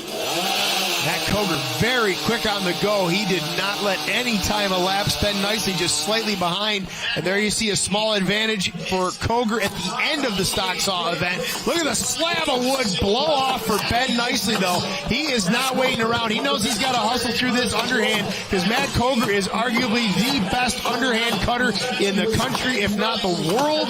And he is going to lay waste to this block. There it is. Koger is off and away into the single buck. Ben Nicely finds those last fibers at the bottom of his white pine log as he gets into the single buck. A hang up already. We mentioned this earlier. This is a really sort of bizarre way to start the saw with the nose of the saw down on the stage. You've got to get it up and get it level, exactly parallel, so the teeth are parallel to your starter cut. Otherwise, you're riding on the corners of the cut and you'll get a hang up like that. Matt Koger wading deep into the front side of the log. 1 and 1 in the back. He goes near, he goes far, drives it off. A 4-hit back face for Matt Koger. 1 minute flat, maybe a 1:01 by the time we get the official time sorted out. That didn't look hard. No. Like, there's still more in the tank for Matt Koger. That's pretty encouraging for him. He was worried about being, a bit more worn out at this point in the competition, but it looks like he's bearing up to it quite well.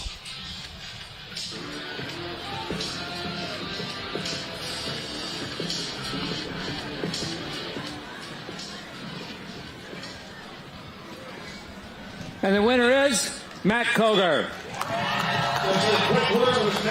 Matt Koger, not built for downtime. You just got back from Australia. Tell us how important it is to really make it a year-round venture to hunt down these world titles. You spent some time in Australia, and you just come back in beautiful technique. No, you spend a lifetime developing these skills that you see on the stage.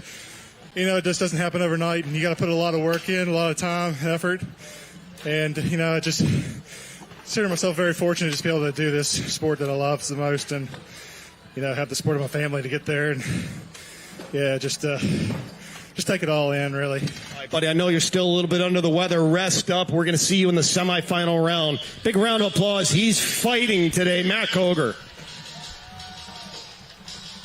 So full throttle right out of the gate for Matt Koger. Exceptionally fast on that start for the stock saw, and underhand chops happen in this man's sleep.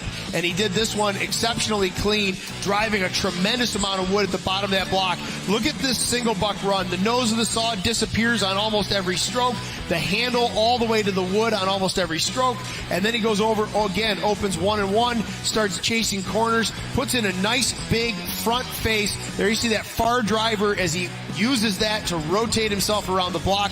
4 hits into the back. That near driver already was severing the close side of that log. It lets that block twist away, opens up a great vantage point for the far side, drives off into clean wood. Beautiful stand and block finish. 1 minute point 4.8. So Matt Koger in his first 2 heats has pretty much outpaced the field by at least 5 seconds in both of those. We're not through with this field in the quarters yet, but that is a strong start. Coming up next, we got Sterling Hart going up against Matt Slingerland. This is Sterling Hart earlier today. Yeah, this was Sterling Hart taking out Jake Hewitt in Jake's first round here in the trophy matchup. Look at that beautiful, clean underhand cut. You can just see it's like a tabletop, nice and smooth, glassy surface down the inside of that underhand log. Again, very clean, full strokes on that single buck saw. Just having the mindset to settle in, use the tool, make it work for you. You know, it's a different format for us having the Canadian and the Americans here. So, you know, we kind of come in as a bit of a Canadian team, but it is an individual event. So it will be the best individual that takes this out. You know, within our own country, you know, guys, Marcel Dupuis and Ben Cumberland, our current all-around Canadian champion, just beating those guys, I'd be very happy with that. But, you know, then you've got kind of your top dogs from the States. You got your Matt Kogers and you got your Nate Hodges. Just a very tough field, all the way from the top, all the way down to the bottom. There are no weaknesses in this field. These are the top athletes in this sport. Well, pretty much dominated over young Jake Hewitt in that one right there, but a good education for Jake and a good confidence builder for Sterling Hart. He'll have his hands full in this one, though. He's got Matt Slingerland, Matt at the top of his form. Matt, who has come so close in so many big events in years past. Would mean a lot to him to make it into the semifinals this go round. He's going to be. Yes, sir.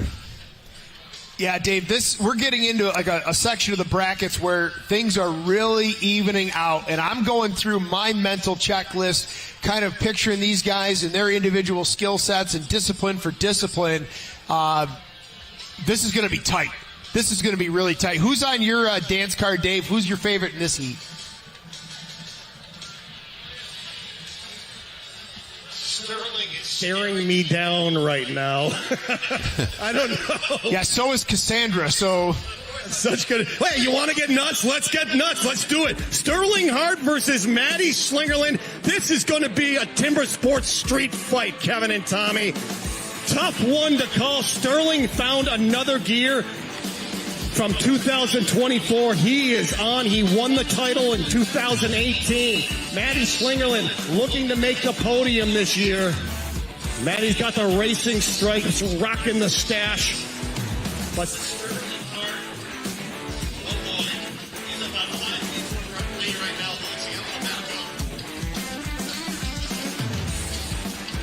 all right, just about there. This much anticipated matchup in the quarterfinals. Matt Koger already made it to the semis. Ahead of Ben Nicely. Ben Nicely, I say in his behalf, he put down his personal best in that last heat at minute 6. This one's going to be fast and it's going to be hard fought.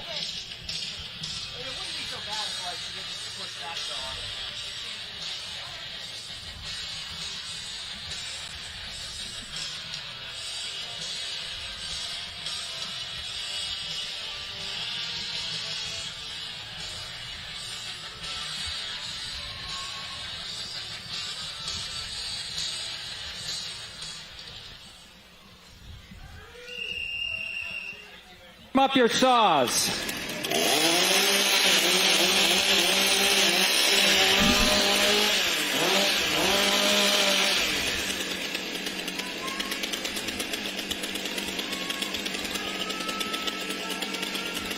Athletes ready.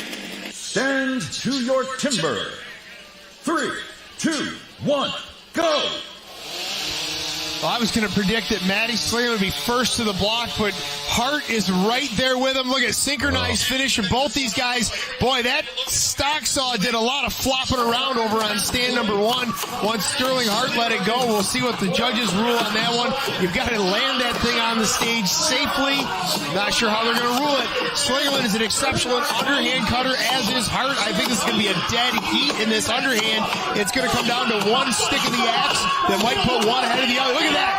It is just fractions of a swing apart. This is exactly what we thought. This is going to be a dogfight here on the stage in Virginia Beach. They are neck and neck down through the single buck.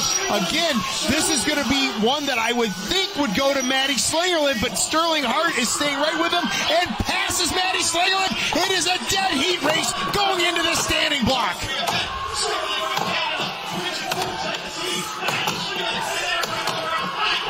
This is an absolute synchronized slugfest for both of these guys. A little bit of a hang-up from Hart. That may be what it takes for Slingerland to move ahead. Oh, it's going to be Sterling Hart. There it is. It's the same upset we saw earlier with Trevor Bodri. Maddie Slingerland just, I can't see what happened. Maddie's between me and his block, but something happened at the end of the standing block chop for Maddie Slingerland. What an absolute dogfight between two exceptional competitors.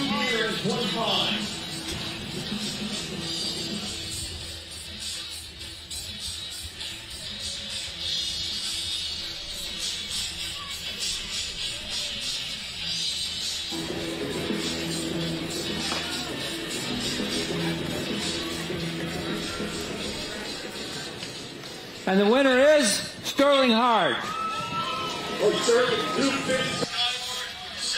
Was brief though. Soon as you realize you won, you look right down at the standing block and you analyze what just happened. You said, "Boy, I can't say what he said. Blanked that one up," but you tried to. Talk about how important it is in the moment to learn what you did right or wrong. Absolutely, it's a tough thing as a competitor to switch off the celebration and go into the next round. I knew how evenly me and Maddie were lined up, so that was everything I had in the tank that round. So we'll see what I got left in the next rounds. Beautiful semifinal round. We'll see him again from Squamish, British Columbia. That's Sterling Hart.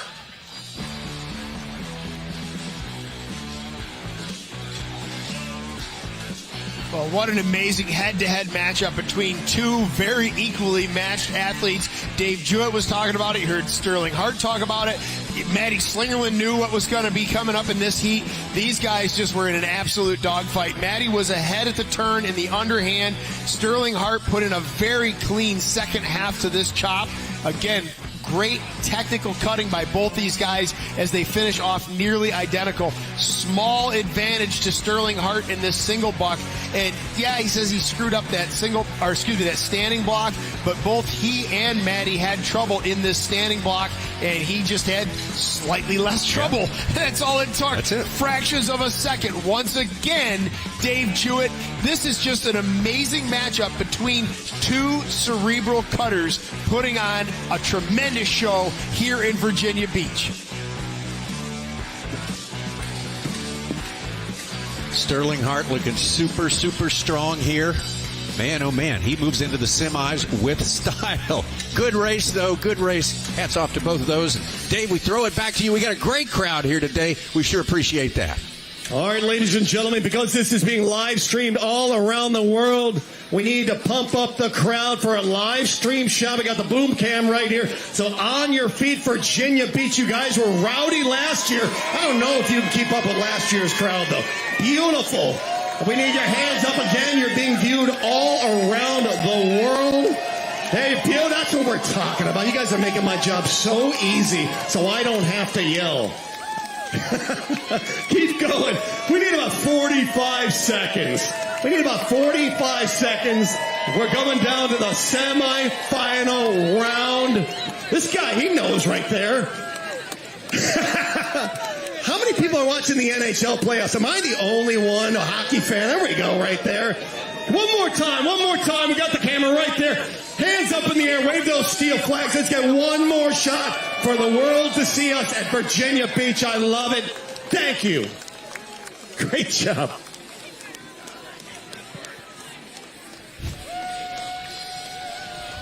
Let's go, Nate!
Quarterfinal round.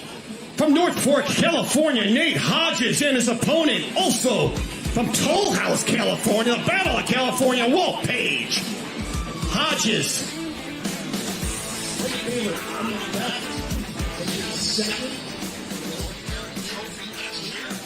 Yeah, the California matchup coming up here.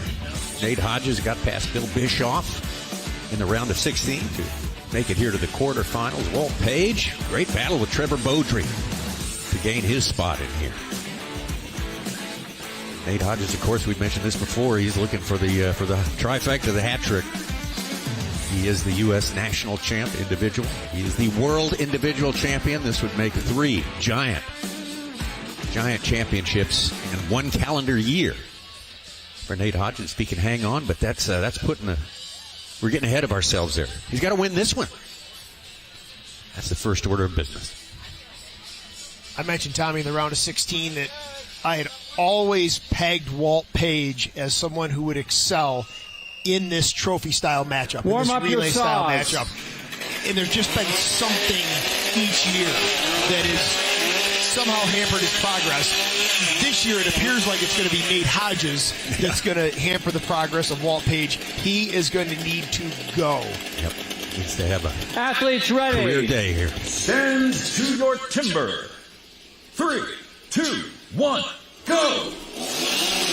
Hodges just a little bit quicker to the wood in the stock saw event. This has always been a premier event for Walt Paige, and he stays right with him. Hodges sprinting to that underhand chop. Everyone keeps trying to change Hodges' swing and how he chops and how he saws, and Nate has basically said, listen, man, it works for me, and the proof is in the pudding. He is just right there. He is so powerful, so athletic, that he is the force behind the axe. The rest of the field is really utilizing that axe, but there's trouble. Yeah. Hodges is really struggling in the backside of this block. He has got a collection of fibers that just won't come apart. Walt Paige is going to come off this underhand first. That is a tremendous amount of energy expended by Nate Hodges that he just can't afford to lose. He already puts more energy into these disciplines than most of these other athletes. Walt Paige is going to be off ahead of Hodges. We could be witnessing a major upset. Hodges has got to kick it in gear because Walt Paige is wading deep into this standing block chop. Hodges is around to the back. There's no face there. He didn't cut the foot out of this at all. I don't know what he's doing. I don't know if he's trying to get into the head of Walt Paige. And it's Paige. Walt Paige upsets Hodges. This is unbelievable. Trouble for Hodges. Like, look at the front of this stand. I don't even know which way to go first. The awesome performance of Walt Paige or the derailment of Hodges. The two of them happen together in sequence. Just unbelievable misfortune for Hodges. He's going home. Walt Paige is going to advance. We're going to see a replay. Kevin and Tommy, we could go for a while on this. You're throwing your hands up saying, where do we start?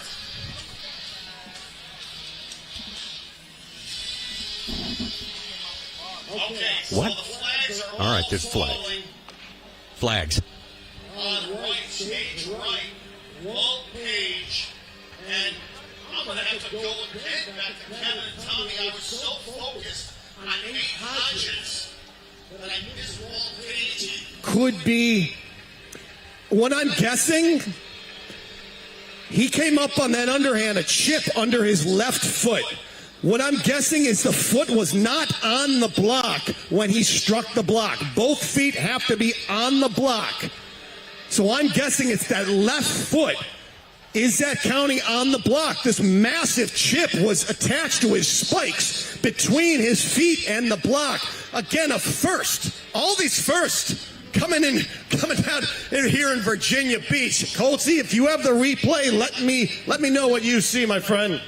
Yeah, so we're watching the replay right now, and at this point, we're into the back. There you see, I can see how they'd be looking at it. We're going to get the call. Okay, we're doing a video review on a possible drop start by Walt Paige. However, we ruled that it was not a DQ. The winner is Walt Paige. Mayhem! Timber Sports mayhem all in one heat. And Walt Paige, we're going to let him go. He doesn't want to do an interview. We're going to respect that. Hodges, if you would like to talk, you can. If you don't, I get it, buddy. Hodges says, I'm going to go have a beer with Jason Lentz over at the Ashland Brewing Company. But again, Kevin Holtz, buddy, you got a great view as well. Talk about it. Yeah, so Dave, that potential DQ, which was not a DQ, they went back and did a video review. When you start the chainsaw, you have to have 3 points of contact. You are not allowed to do what is known as a drop start, where you drop the motor of the saw, pulling up on the starter cord simultaneously. Technically, that's not even part of the timed event. And at this point, the event started. The part they were looking at for a potential DQ was when they said, gentlemen, warm up your saws. They wanted to make sure that he had a safe and legal start. What I want to talk about, though, is the underhand chop. The back of this log, Nate Hodges is absolutely pinched. There is no wall of wood. There is no fresh air to swing into, and he is repeatedly driving into the same chasm. This is what Dave Drew was talking about. You talk about that chip of wood that gets pulled up onto that underhand block, and Dave was questioning whether or not they counted that as his foot being in contact with the block.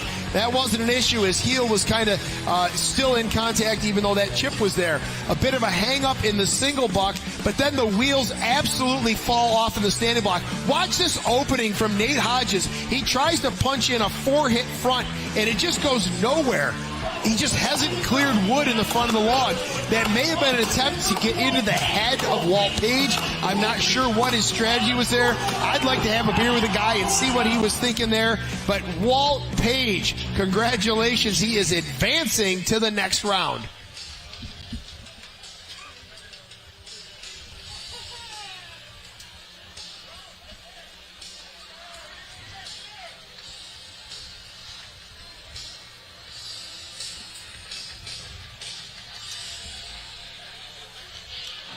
Well, if you'd have told me that Jason Lentz Nate Hodges would be out of it before we get to the semis, I'd have said you're crazy. Yeah, but that is the way it has happened, and we got to move on now. Half of my favorites are gone now, but whatever. Let's talk about Ben Cumberland, though, as we get ready to watch him here in the next round.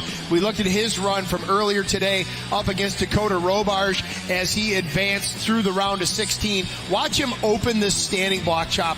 Beautiful accuracy, a bit of a hang-up, drives through near, and I think it surprised him how easy that went. He's running a new axe, and it is just loving this white pine. And Marcel Dupuis was mistake-free in his run. Marcel Dupuis, so this is who Ben Cumberland's going to have to take on here. Marcel, multi-time, I think three-time, don't quote me if I'm wrong, but three-time Canadian champion, just put on an absolute clinic. Great run in the single buck, and again, absolute smooth operation in this standing block chop. He way overcuts this front, a super safe front side for him. By the time he gets into the back, it's 2 up, 1 down, twists that block a little bit, opens up the firewood, one more drive, takes it off. Yeah, I'm still catching my breath, Holtz. Here we go. Heat 4, the quarterfinal round. The Battle of New Brunswick. Ben Cumberland, Elmwood, New Brunswick, and Marcel Dupuis from Memramcook.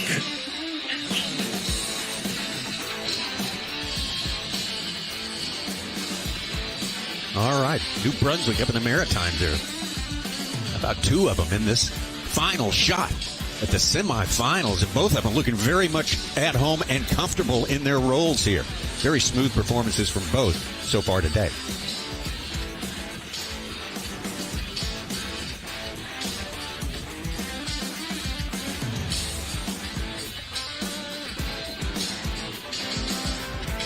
One more slot. We've already got Koger, Hart, Paige in the semis. Now, which one of these 2 Canadians is going to join Sterling Hart in the semis? Tommy, I think this is going to be a match much like we saw with Sterling Hart and Matt Slingerland, where we've got 2 competitors that are really just, this is going to be another dogfight. Warm up your saws.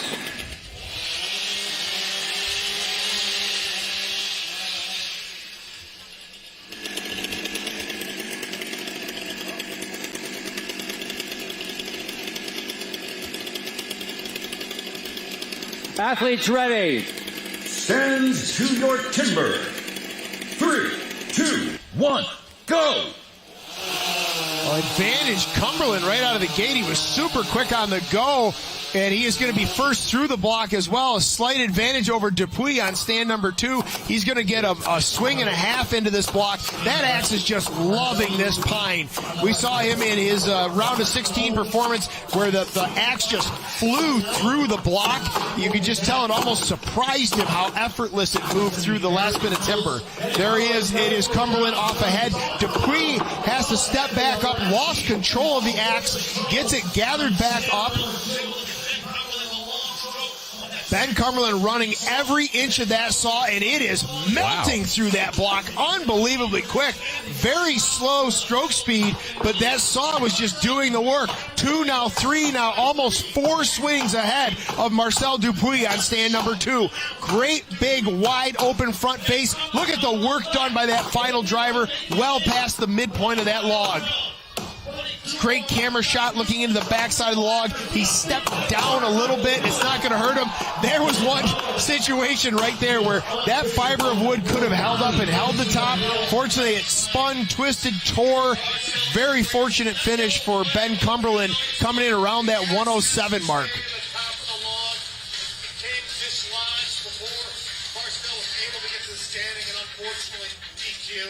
And we'll hear from the head judges momentarily.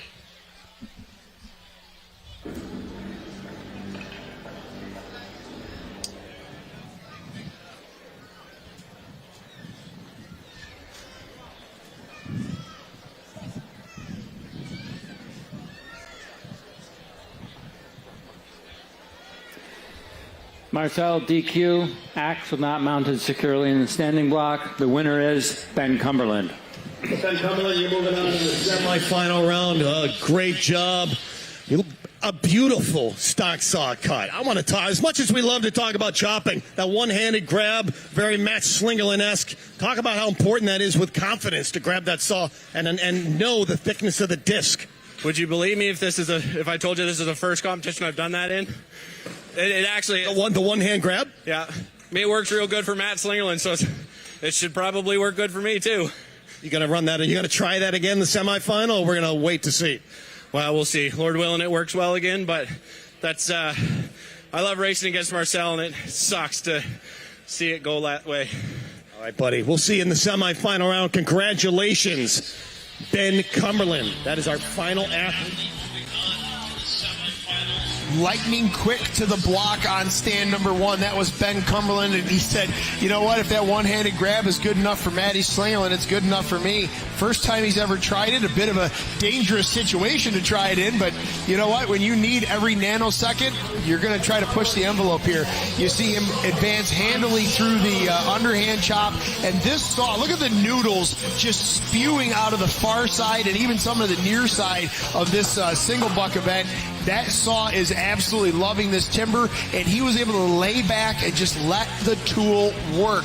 Same thing here again in the standing block. The axe is cutting well. He's reaching back, putting great force behind it, and just letting that tool eat the wood. You saw those few fibers of wood hold on to the top, but the mass of that block was able to twist, spin, and drop it off. Ben Cumberland, the reigning national champion from Canada. Very, very impressive.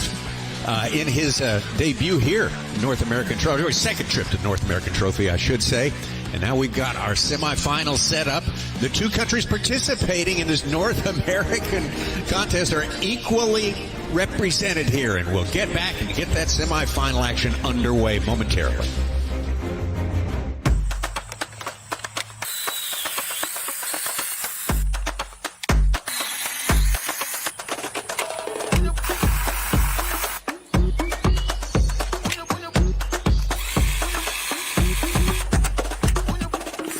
Do it all with STIHL battery. Don't miss STIHL deals. Now is the best time to save big on over 40 hardworking STIHL tools. Hurry into your local STIHL dealer or shop online. Growing that into this? Yeah, you did that. That little guy, he's now this guy. You did that too. And where do you think this comes from? Yep. For farmers and ranchers, miracles like these don't just happen.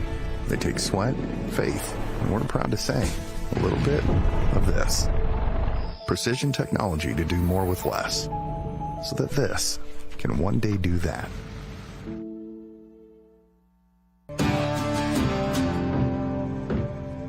The most demanding thing in my day-to-day would be having enough hours to get everything done. Hey, it's important. No, you've got the tools to do the job. Those animals rely on me to take care of them. You've got to love it, you've got to have it in your heart to want to go out and do this every day. And I want to pass it on to my grandson, so that keeps me going. Yeah, I bet you I'd use STIHL tools when I'm older, like my grandpa and my dad. The thing that motivates me, getting the job done. There's nothing worse than having some junk. You can't get the job done. If I'm in a situation and I need a tool, I want to make sure that I've got something that's not going to break down in the middle of it, because it might be the difference in keeping an animal alive or keeping myself alive. I've been using steel chainsaws and everything for close to 50 years, so I am giving my age away, aren't I? My family used STIHL tools growing up, and you know that it's good quality stuff, and you don't have to worry about being broke down all the time. We run STIHL, and it started every time we go.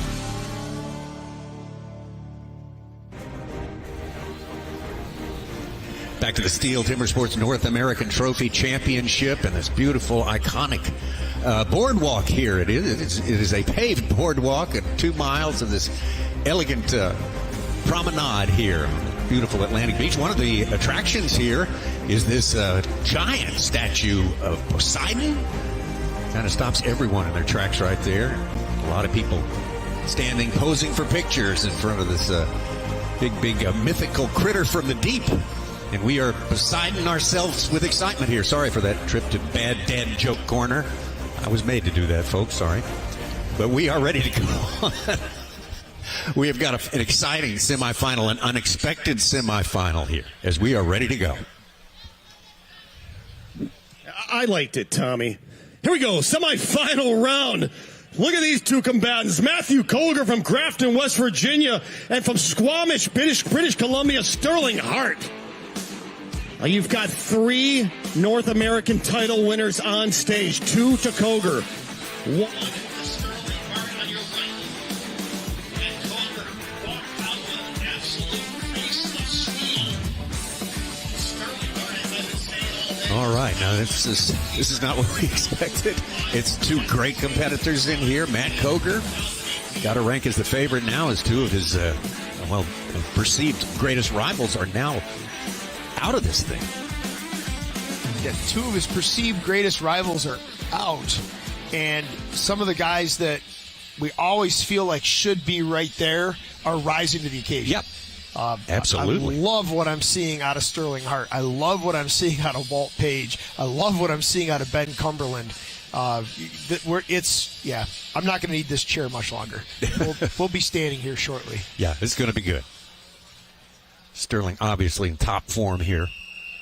Has had no trouble in either one of his 2 matches.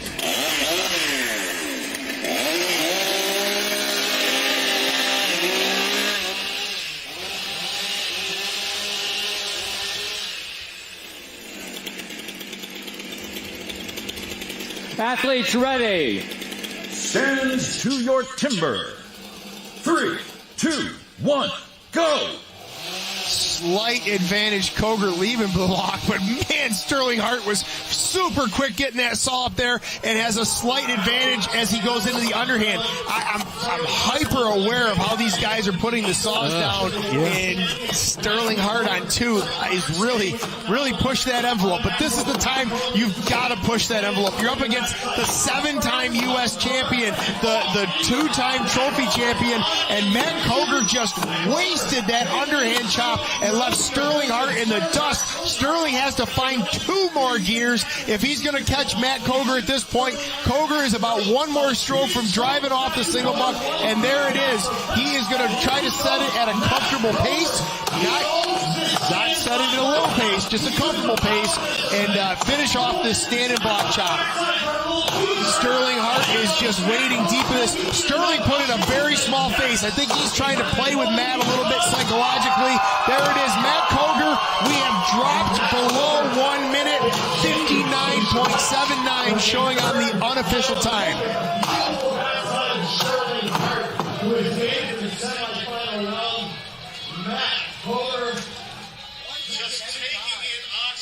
I wondered about that. There is the flag flying from Chris Alba on stand number 2.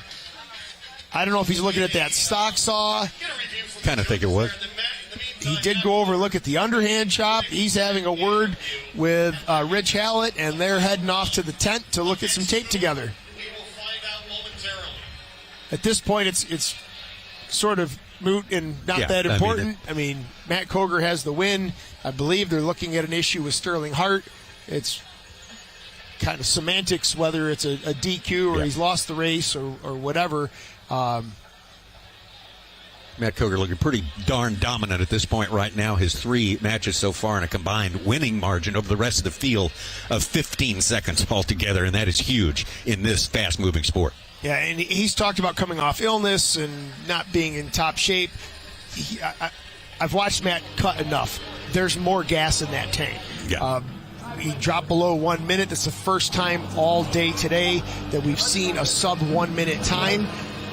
That time can go even lower. He's had a 1 flat, just about a 101, and now the 59.48 is just, man, that is just too much for anyone to put up with. Matt Koger showing why he is broken hearts and aspirations all these years. Okay, we were reviewing whether the saw was dropped onto the deck after the stock saw event for Sterling.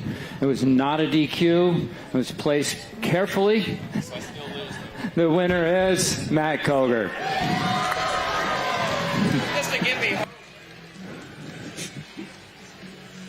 Matt, I like how you guys are going after each other, but you're good friends. Sterling says it was the wood. It wasn't me.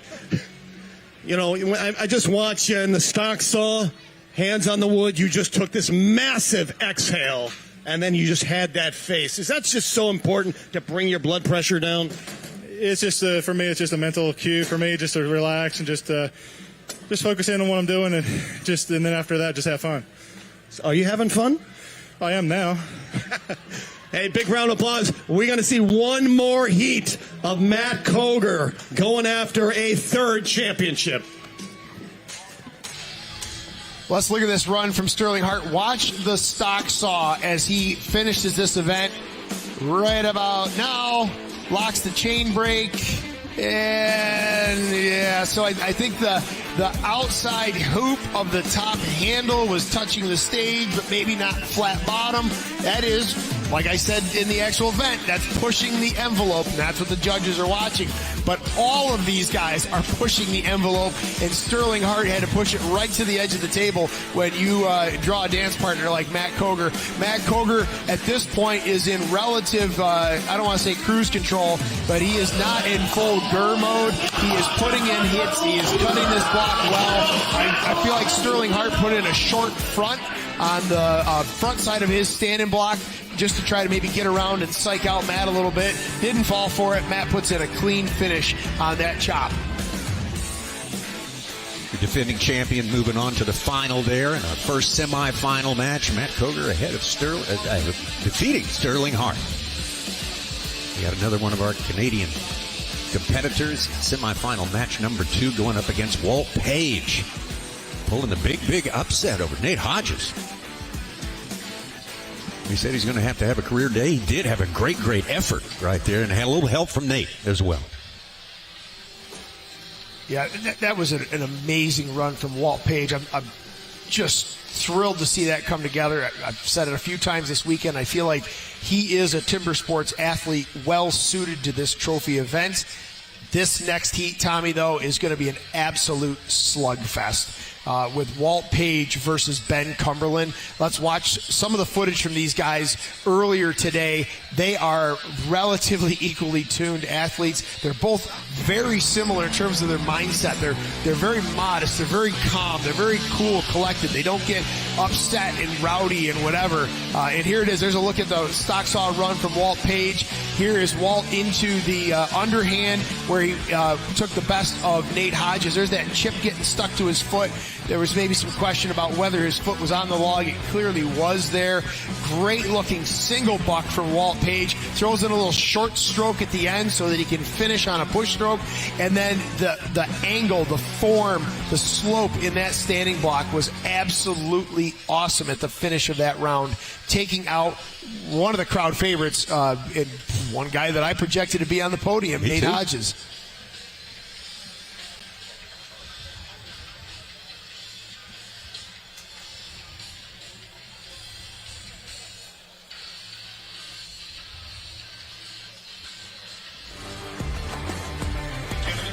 Let's look at Ben Cumberland in his quarterfinal matchup with Marcel Dupuis. Ben Cumberland very easily moving through the round of 16 into this big matchup with one of his chief rivals in Canada. Yeah, I thought this was going to be a closer race between Ben Cumberland and Marcel Dupuis. Ben really in this single buck made short work of that block. That saw was just cutting exceptionally well. Right from the underhand on, he just started to dominate that quarterfinal matchup with Marcel Dupuis.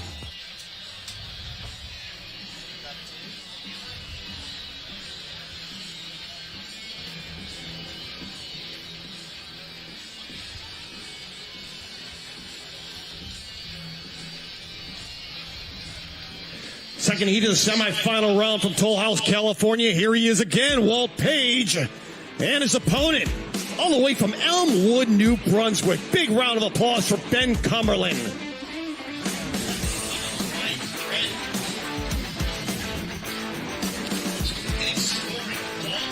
Walt Paige, a lot of experience, been chopping out here steel events for, since his early 20s. And always had great technique, a lot of strength, big wingspan. Could do a lot of damage in the springboard for sure. Through there. Ben Cumberland, very, very impressive. This young man, reigning Canadian champion. So will it be a true North American final? Canada versus the U.S. This is going to be the decider right here. Matt Koger, we remind you, already has gained the final. Well, Tommy, I want to point something out. We talked about how these guys are looking for every nanosecond they Warm can. up your Look size. closely there at Walt Paige, and we'll get a shot back here. We're looking at the side of his head here at some point. Walt Paige has the strings of his earplugs tied to the bows of his safety glasses, so that when he reaches up to pull that stuff off after Athletes the stock's ready. off, the only event you got to run it in, everything's going to discharge at once. 3, 2, 1, go! Ben Cumberland, super fast to the block. Great start. Walt Paige is right there with him, though, and actually passes him in the woods. There you see, he whips off those safety glasses, and his earplugs exit with them. That's a great strategy. I've seen a couple guys do it, not too many. Some guys are just wearing their earplugs through the whole thing. Some guys are wearing their safety glasses through the whole thing. Massive slab of wood in the underhand on the backside for Ben Cumberland as that block comes down the stage. Walt Paige has got to go. Cumberland's into the block. He gets about 2 pushes in. Walt Paige with trouble at this top. Oh, and trouble continues for Walt Paige. Ben Cumberland is almost through the bottom of this block. He has been cutting so strong in the single buck. Walt Paige has got to get this thing moving if he wants to move on to the finals. Ben Cumberland is through the first half of that stand-and block, and he's done it cleanly. He's left himself a good open bit of air to drive into. This is looking very clean and clear. There it is. He lines up. Ben Cumberland is going to advance. Bad news, though. He's going to advance, and he's got to take on Matt Koger now. He is absolutely gassed. You saw at the end of that stand-and block, he went to his knees on the stage. We got to get him some fluids. He's got to get some air in his system. Ben Cumberland just dominated that round. Ben Cumberland, very, very impressive. Already improved about 6 positions over his finish last year. Just really came down here to Virginia Beach ready to play.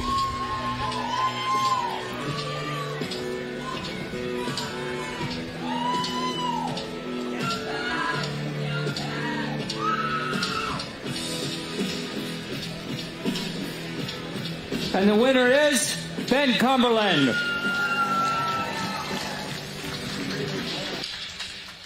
Great cut, Ben. I was watching this thing. You can sit down if you want.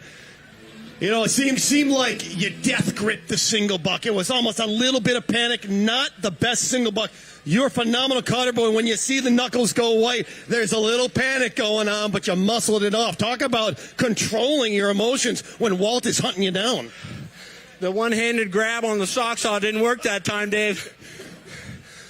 No, I just knew I had to go to catch Walt. He's been on fire today. Sorry. And, just first few strokes in the single buck, I was gripping it too hard. I had to loosen up, focus on my breathing a little bit, and just start letting it flow. And a little advantage seeing what the mayhem that happened in the standing block. You made a great, safe, smart cut in the back. To be honest, I was almost blacked out at that point. I don't remember much of the standing block. Sorry, we got it on the replay, my friend. We'll show you in a moment. Big round of applause. He's going to the finals. Ben Cumberland.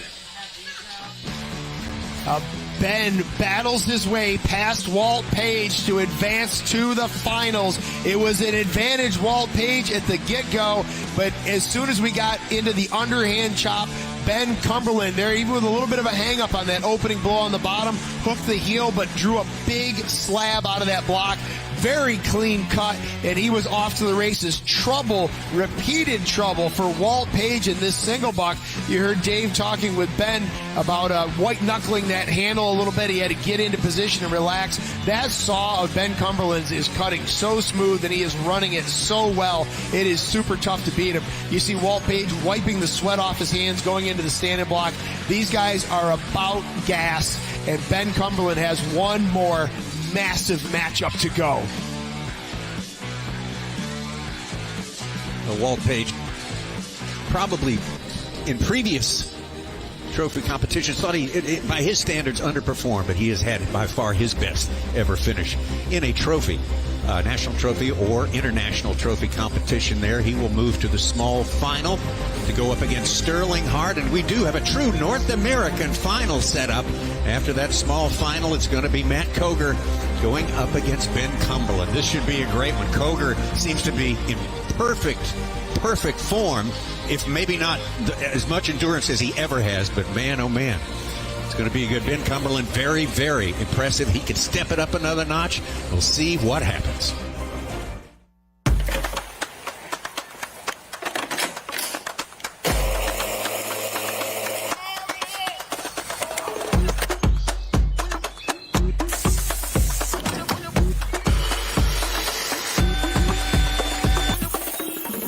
Do it all with STIHL battery. Don't miss STIHL deals. Now is the best time to save big on over 40 hardworking STIHL tools. Hurry into your local STIHL dealer or shop online. Growing that into this? Yeah, you did that. That little guy is now this guy. You did that too. And where do you think this comes from? Yep. For farmers and ranchers, miracles like these don't just happen. They take sweat, faith, and we're proud to say, a little bit of this. Precision technology to do more with less, so that this can one day do that.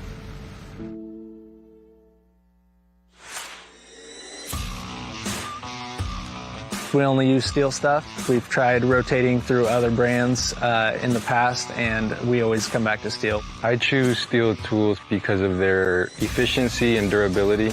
Everything comes down to like how quickly do they end up breaking down. The key element to growing my business would be dependability, whether it's with our crew or with our machinery. So the reliability is super important because we have a certain number of yards that we have to get to each week. And if we can't get to those yards and stick to a schedule, then the customers get pretty upset with you. So it's super important to make sure that our tools are working properly, and that's why we gravitate to STIHL.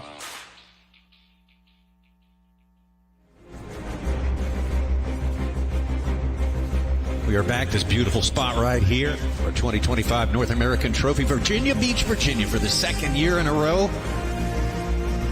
Here in this beautiful setting, this is amphitheater type setting, the iconic boardwalk here. Promenade that lasts a couple of miles up and down this prime Virginia oceanfront place. Great destination for so many years. It's a destination we have fallen in love with, that's for sure. We got the small final coming up next, and after that, the grand finale. The small final is going to be Sterling Hart and Walt Paige. Not much rest for Walt Paige, for sure. See how well he can power through it. Sterling Hart looking very strong here. He just couldn't get past Matt Koger. But this will decide the bronze medal.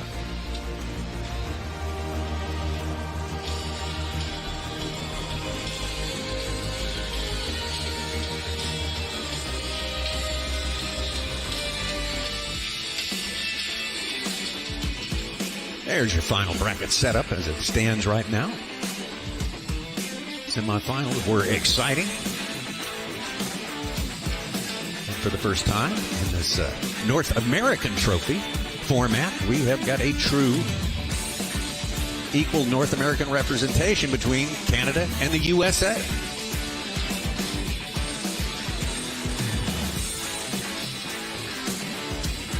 And in that final, you will find our two national trophy champions. They've already locked that down.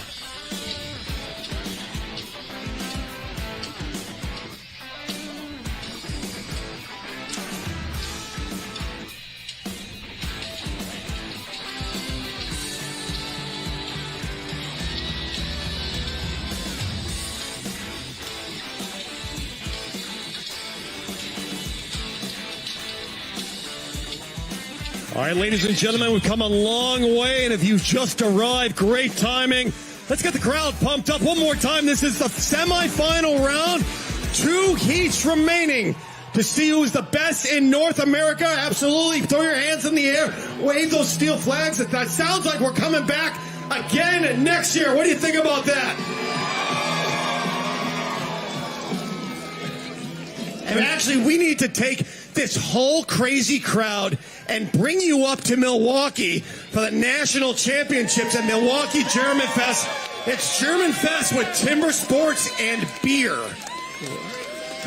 What more could you ask for? Check out STIHL Timbersports website for the Milwaukee German Fest dates in late July this year.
Here we go to the bronze medal round. Let's bring them out. Sterling Hart of Squamish Peak, BC versus Walt Paige from Toll House, California. With a crazy fan crowd right in the middle. Fueled by Cassandra Slingerland, who's been visiting the Aspen Beer Company tent all day.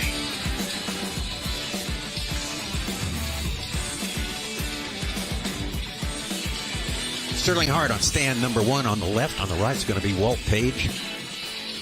Sterling Hart, despite his youthful appearance, has been competing for a long, long time at a very, very high level. And he seems to have lost nothing with the passing of years. He is just sharp, super strong, perfect balance.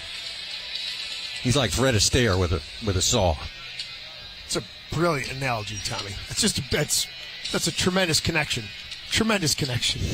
So I'm watching these two guys as they come out and going, well, all things considered equal, this would be an awesome competition. Like, I'm going through the disciplines head to head. Warm up your saws. The advantage right now, though, for Sterling Hart on stand number 1 is recovery time. Walt Paige just came out of an absolute battle to attempt to make it to the finals. He wound up in the small final. Sterling Hart has had some additional recovery time. I'm kind of leaning towards Sterling Hart on this one. Go! Of course, though, here in the trophy event, anything can go. Yeah, that has been disqualifications, stuck axes, you name it. It was Walt Paige with a slight advantage coming out of the stock saw, but somehow Sterling Hart had an axe in the block before Walt Paige. Walt Paige around to the back as Sterling kind of sprays a couple sloppy hits in the bottom of this underhand chop. There it is. Walt Paige is off.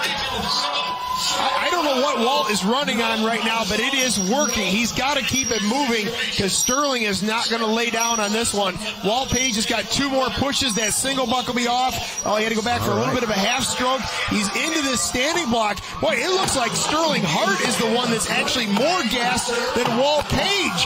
Walt has found a gear. It is working.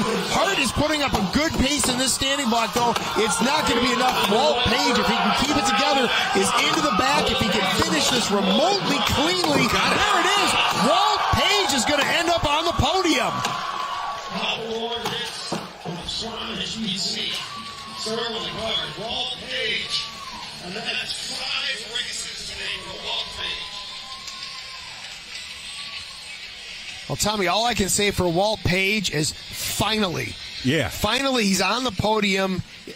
The next step is moving his way up that podium. love the guy. I don't want to say like I'm disappointed in Walt Paige because he's had an awesome career, but I'm like, man, he should just be excelling in these trophy events. And he was really close to making that final going against Matt Koger. Pulls out a win in the small final.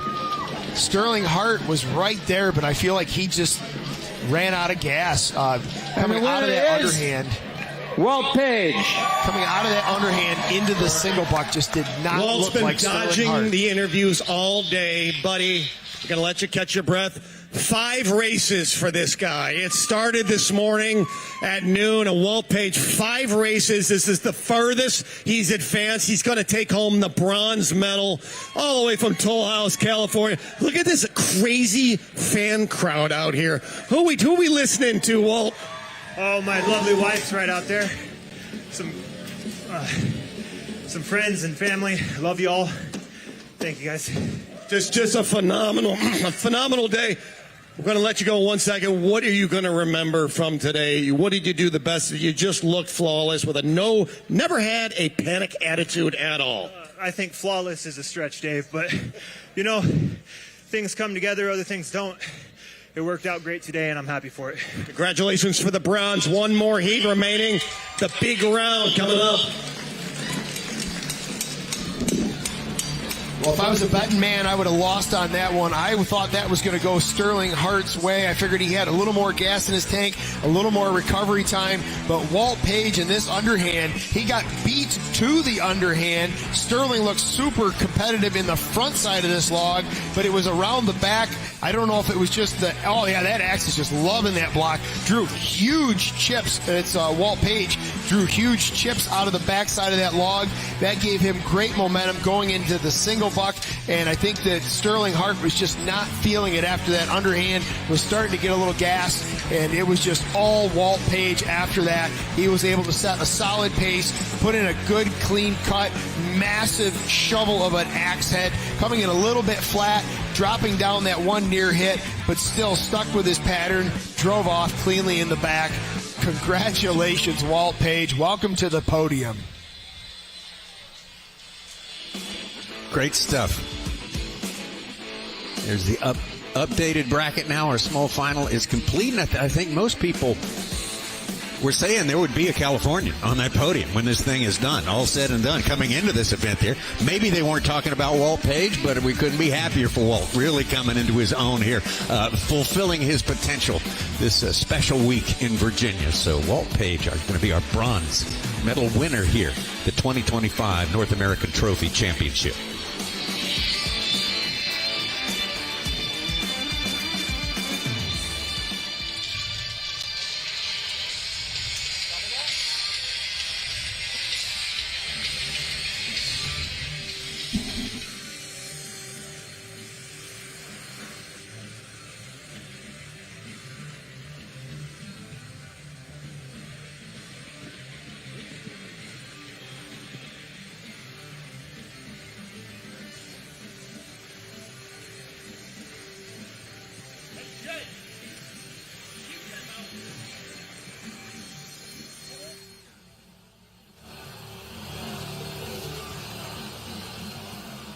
All right, stage crew, stick around. Hey, ladies and gentlemen, let's give a shout out to the unsung heroes that are breaking their back here. They get the stage cleaned off in record time because this is airing live around the world. Give a wave, guys.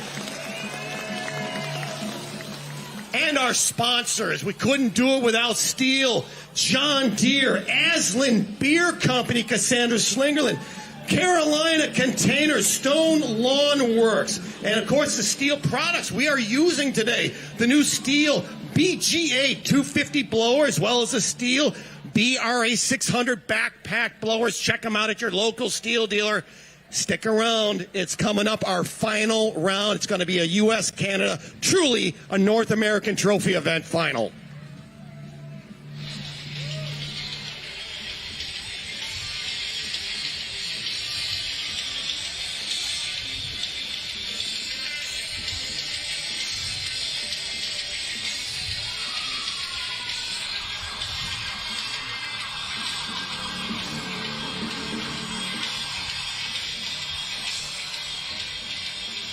Well, this is our final round.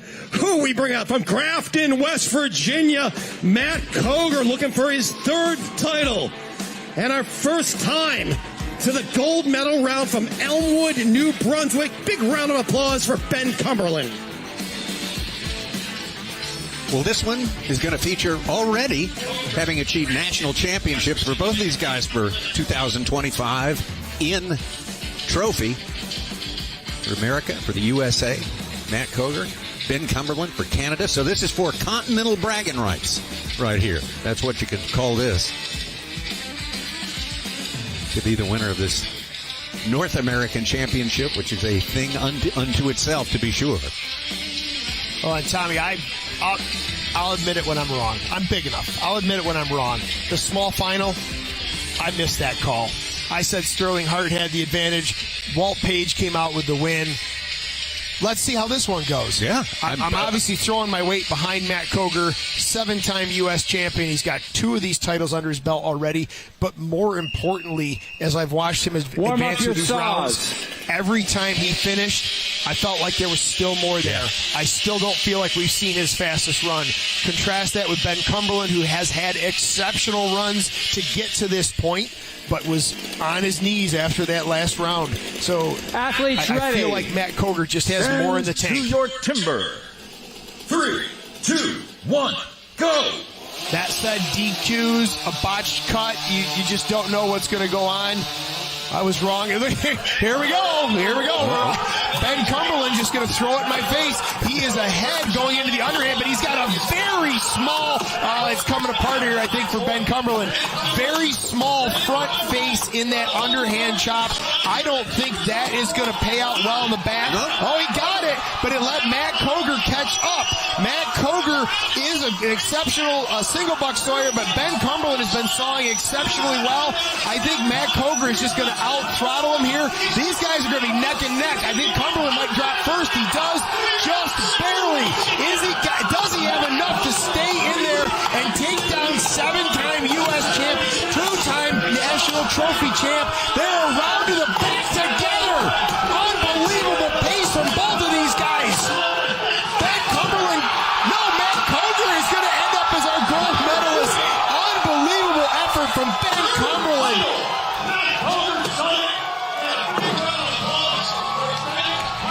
Well, I think there was just a couple of things in Ben Cumberland, especially in his chops, the front of that underhand, and I think he bailed on the front of that standing block a little too quick, and Matt Koger just stayed the course and did what Matt Koger does. What an exceptional race. I thought I was going to go 0 for 2 in my last 2 calls as these guys were going head-to-head. Just incredible. His fastest time of all on the upstick, on the rise throughout all 4 matches today.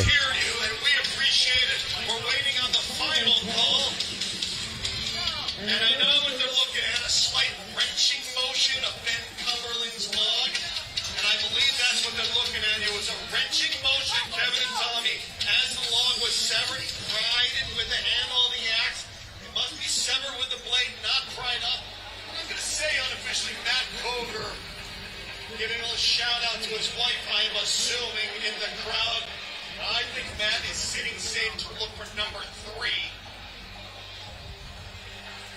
And Matt, we have won 8 World titles and the 8 national titles in STIHL Timbersports, the 6-event format. Getting the 8th was so difficult. You got the 7. It seems like getting this 3rd. You won the 2, but getting the 3. How did that feel like? Deja vu? Am I going to get it? Because you had a big guy named Jason Lentz standing in your way. You know, I felt a lot of kind of like not a lot of confidence going into it, truthfully, Dave. So right now I'm just on cloud 9. Here's the call, my friend. All right, gentlemen, we're reviewing a possible wrench on this stand. No DQ. Your new champion is Matt Koger.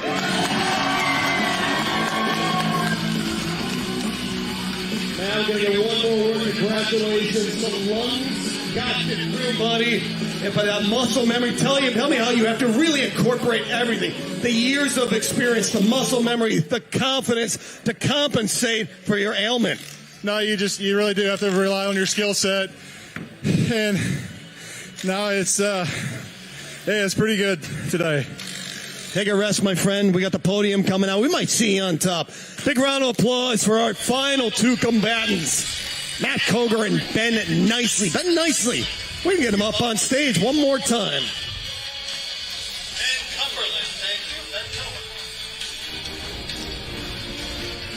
Getting ready for it. The podium awards coming up next here. Matt Koger taking his top spot for the second year in a row. Stick around. Let's go for a walk. Let's go for a ride. Whether you're shaping up a small yard or taking on serious acreage, let's go the distance. Shop in store and online for 0% financing and instant rebates on select STIHL mowers. STIHL. Let's go mow. Growing that into this? Yeah, you did that. That little guy, he's now this guy. You did that too. And where do you think this comes from? Yep. For farmers and ranchers, miracles like these don't just happen. They take sweat, faith, and we're proud to say, a little bit of this. Precision technology to do more with less, so that this can one day do that.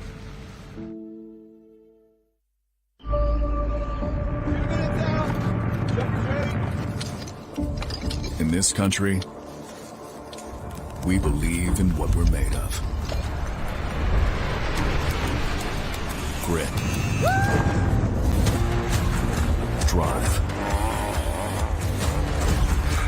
The will it takes to be different.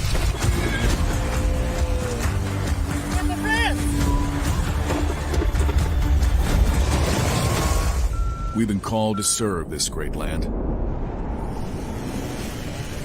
to help its keepers, its guardians, no matter the odds. Because we were made for this.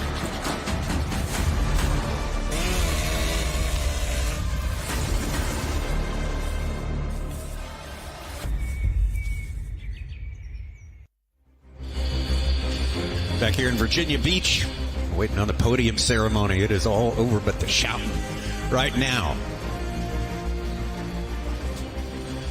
And I don't know. I don't think I was the only one, Kevin, in the crowd thinking about halfway through that final match that Canada? Maybe? it nearly got there. And hats off to Ben Cumberland. Great effort. Valiant, but there's only one undefeated one of the 16 at the end of competition like that. And that one stands as the winner. Dave Hewitt, will you take it over?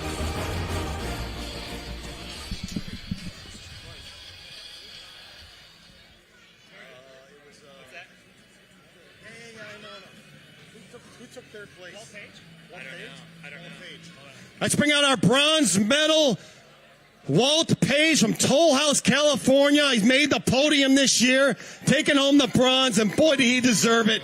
Still catching his breath. Big round of applause. And we have Eric Bajorling, Vice President of Marketing of STIHL, presenting this medal to Walt Paige. Great job. And taking home the silver medal. I could see him backstage still catching his breath as well. Coming all the way from New Brunswick. Big round of applause for Ben Cumberland.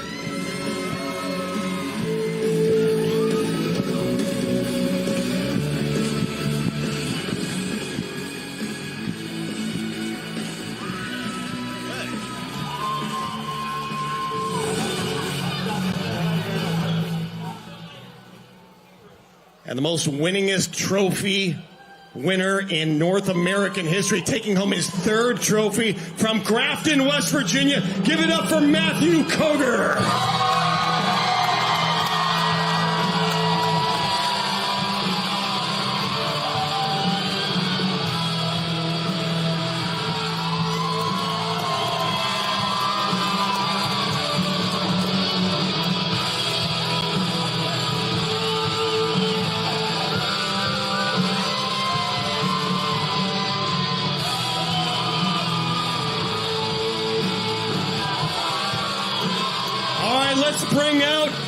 rest of our athletes that have been going at it since noon today. We're going to bring out the rest of our athletes from North America, from Canada, and the United States. And we got everybody back. They say, get up here one more time. You can't have a beer just yet, but maybe they have.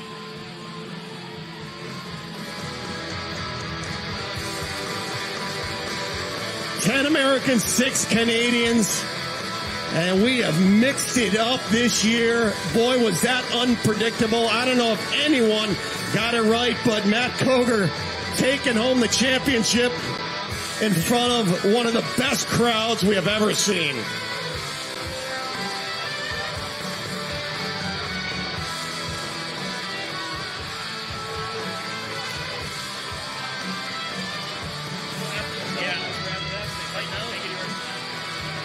All right, thank you to all of our sponsors. Thank you for coming out. We're going to be back here next year. And if you feel like taking a road trip, the last weekend of July, come up to Milwaukee German Fest to watch the National Steel Championships. You'll see all these American athletes going at it again. Give yourselves a big round of applause for making this a great, great tournament.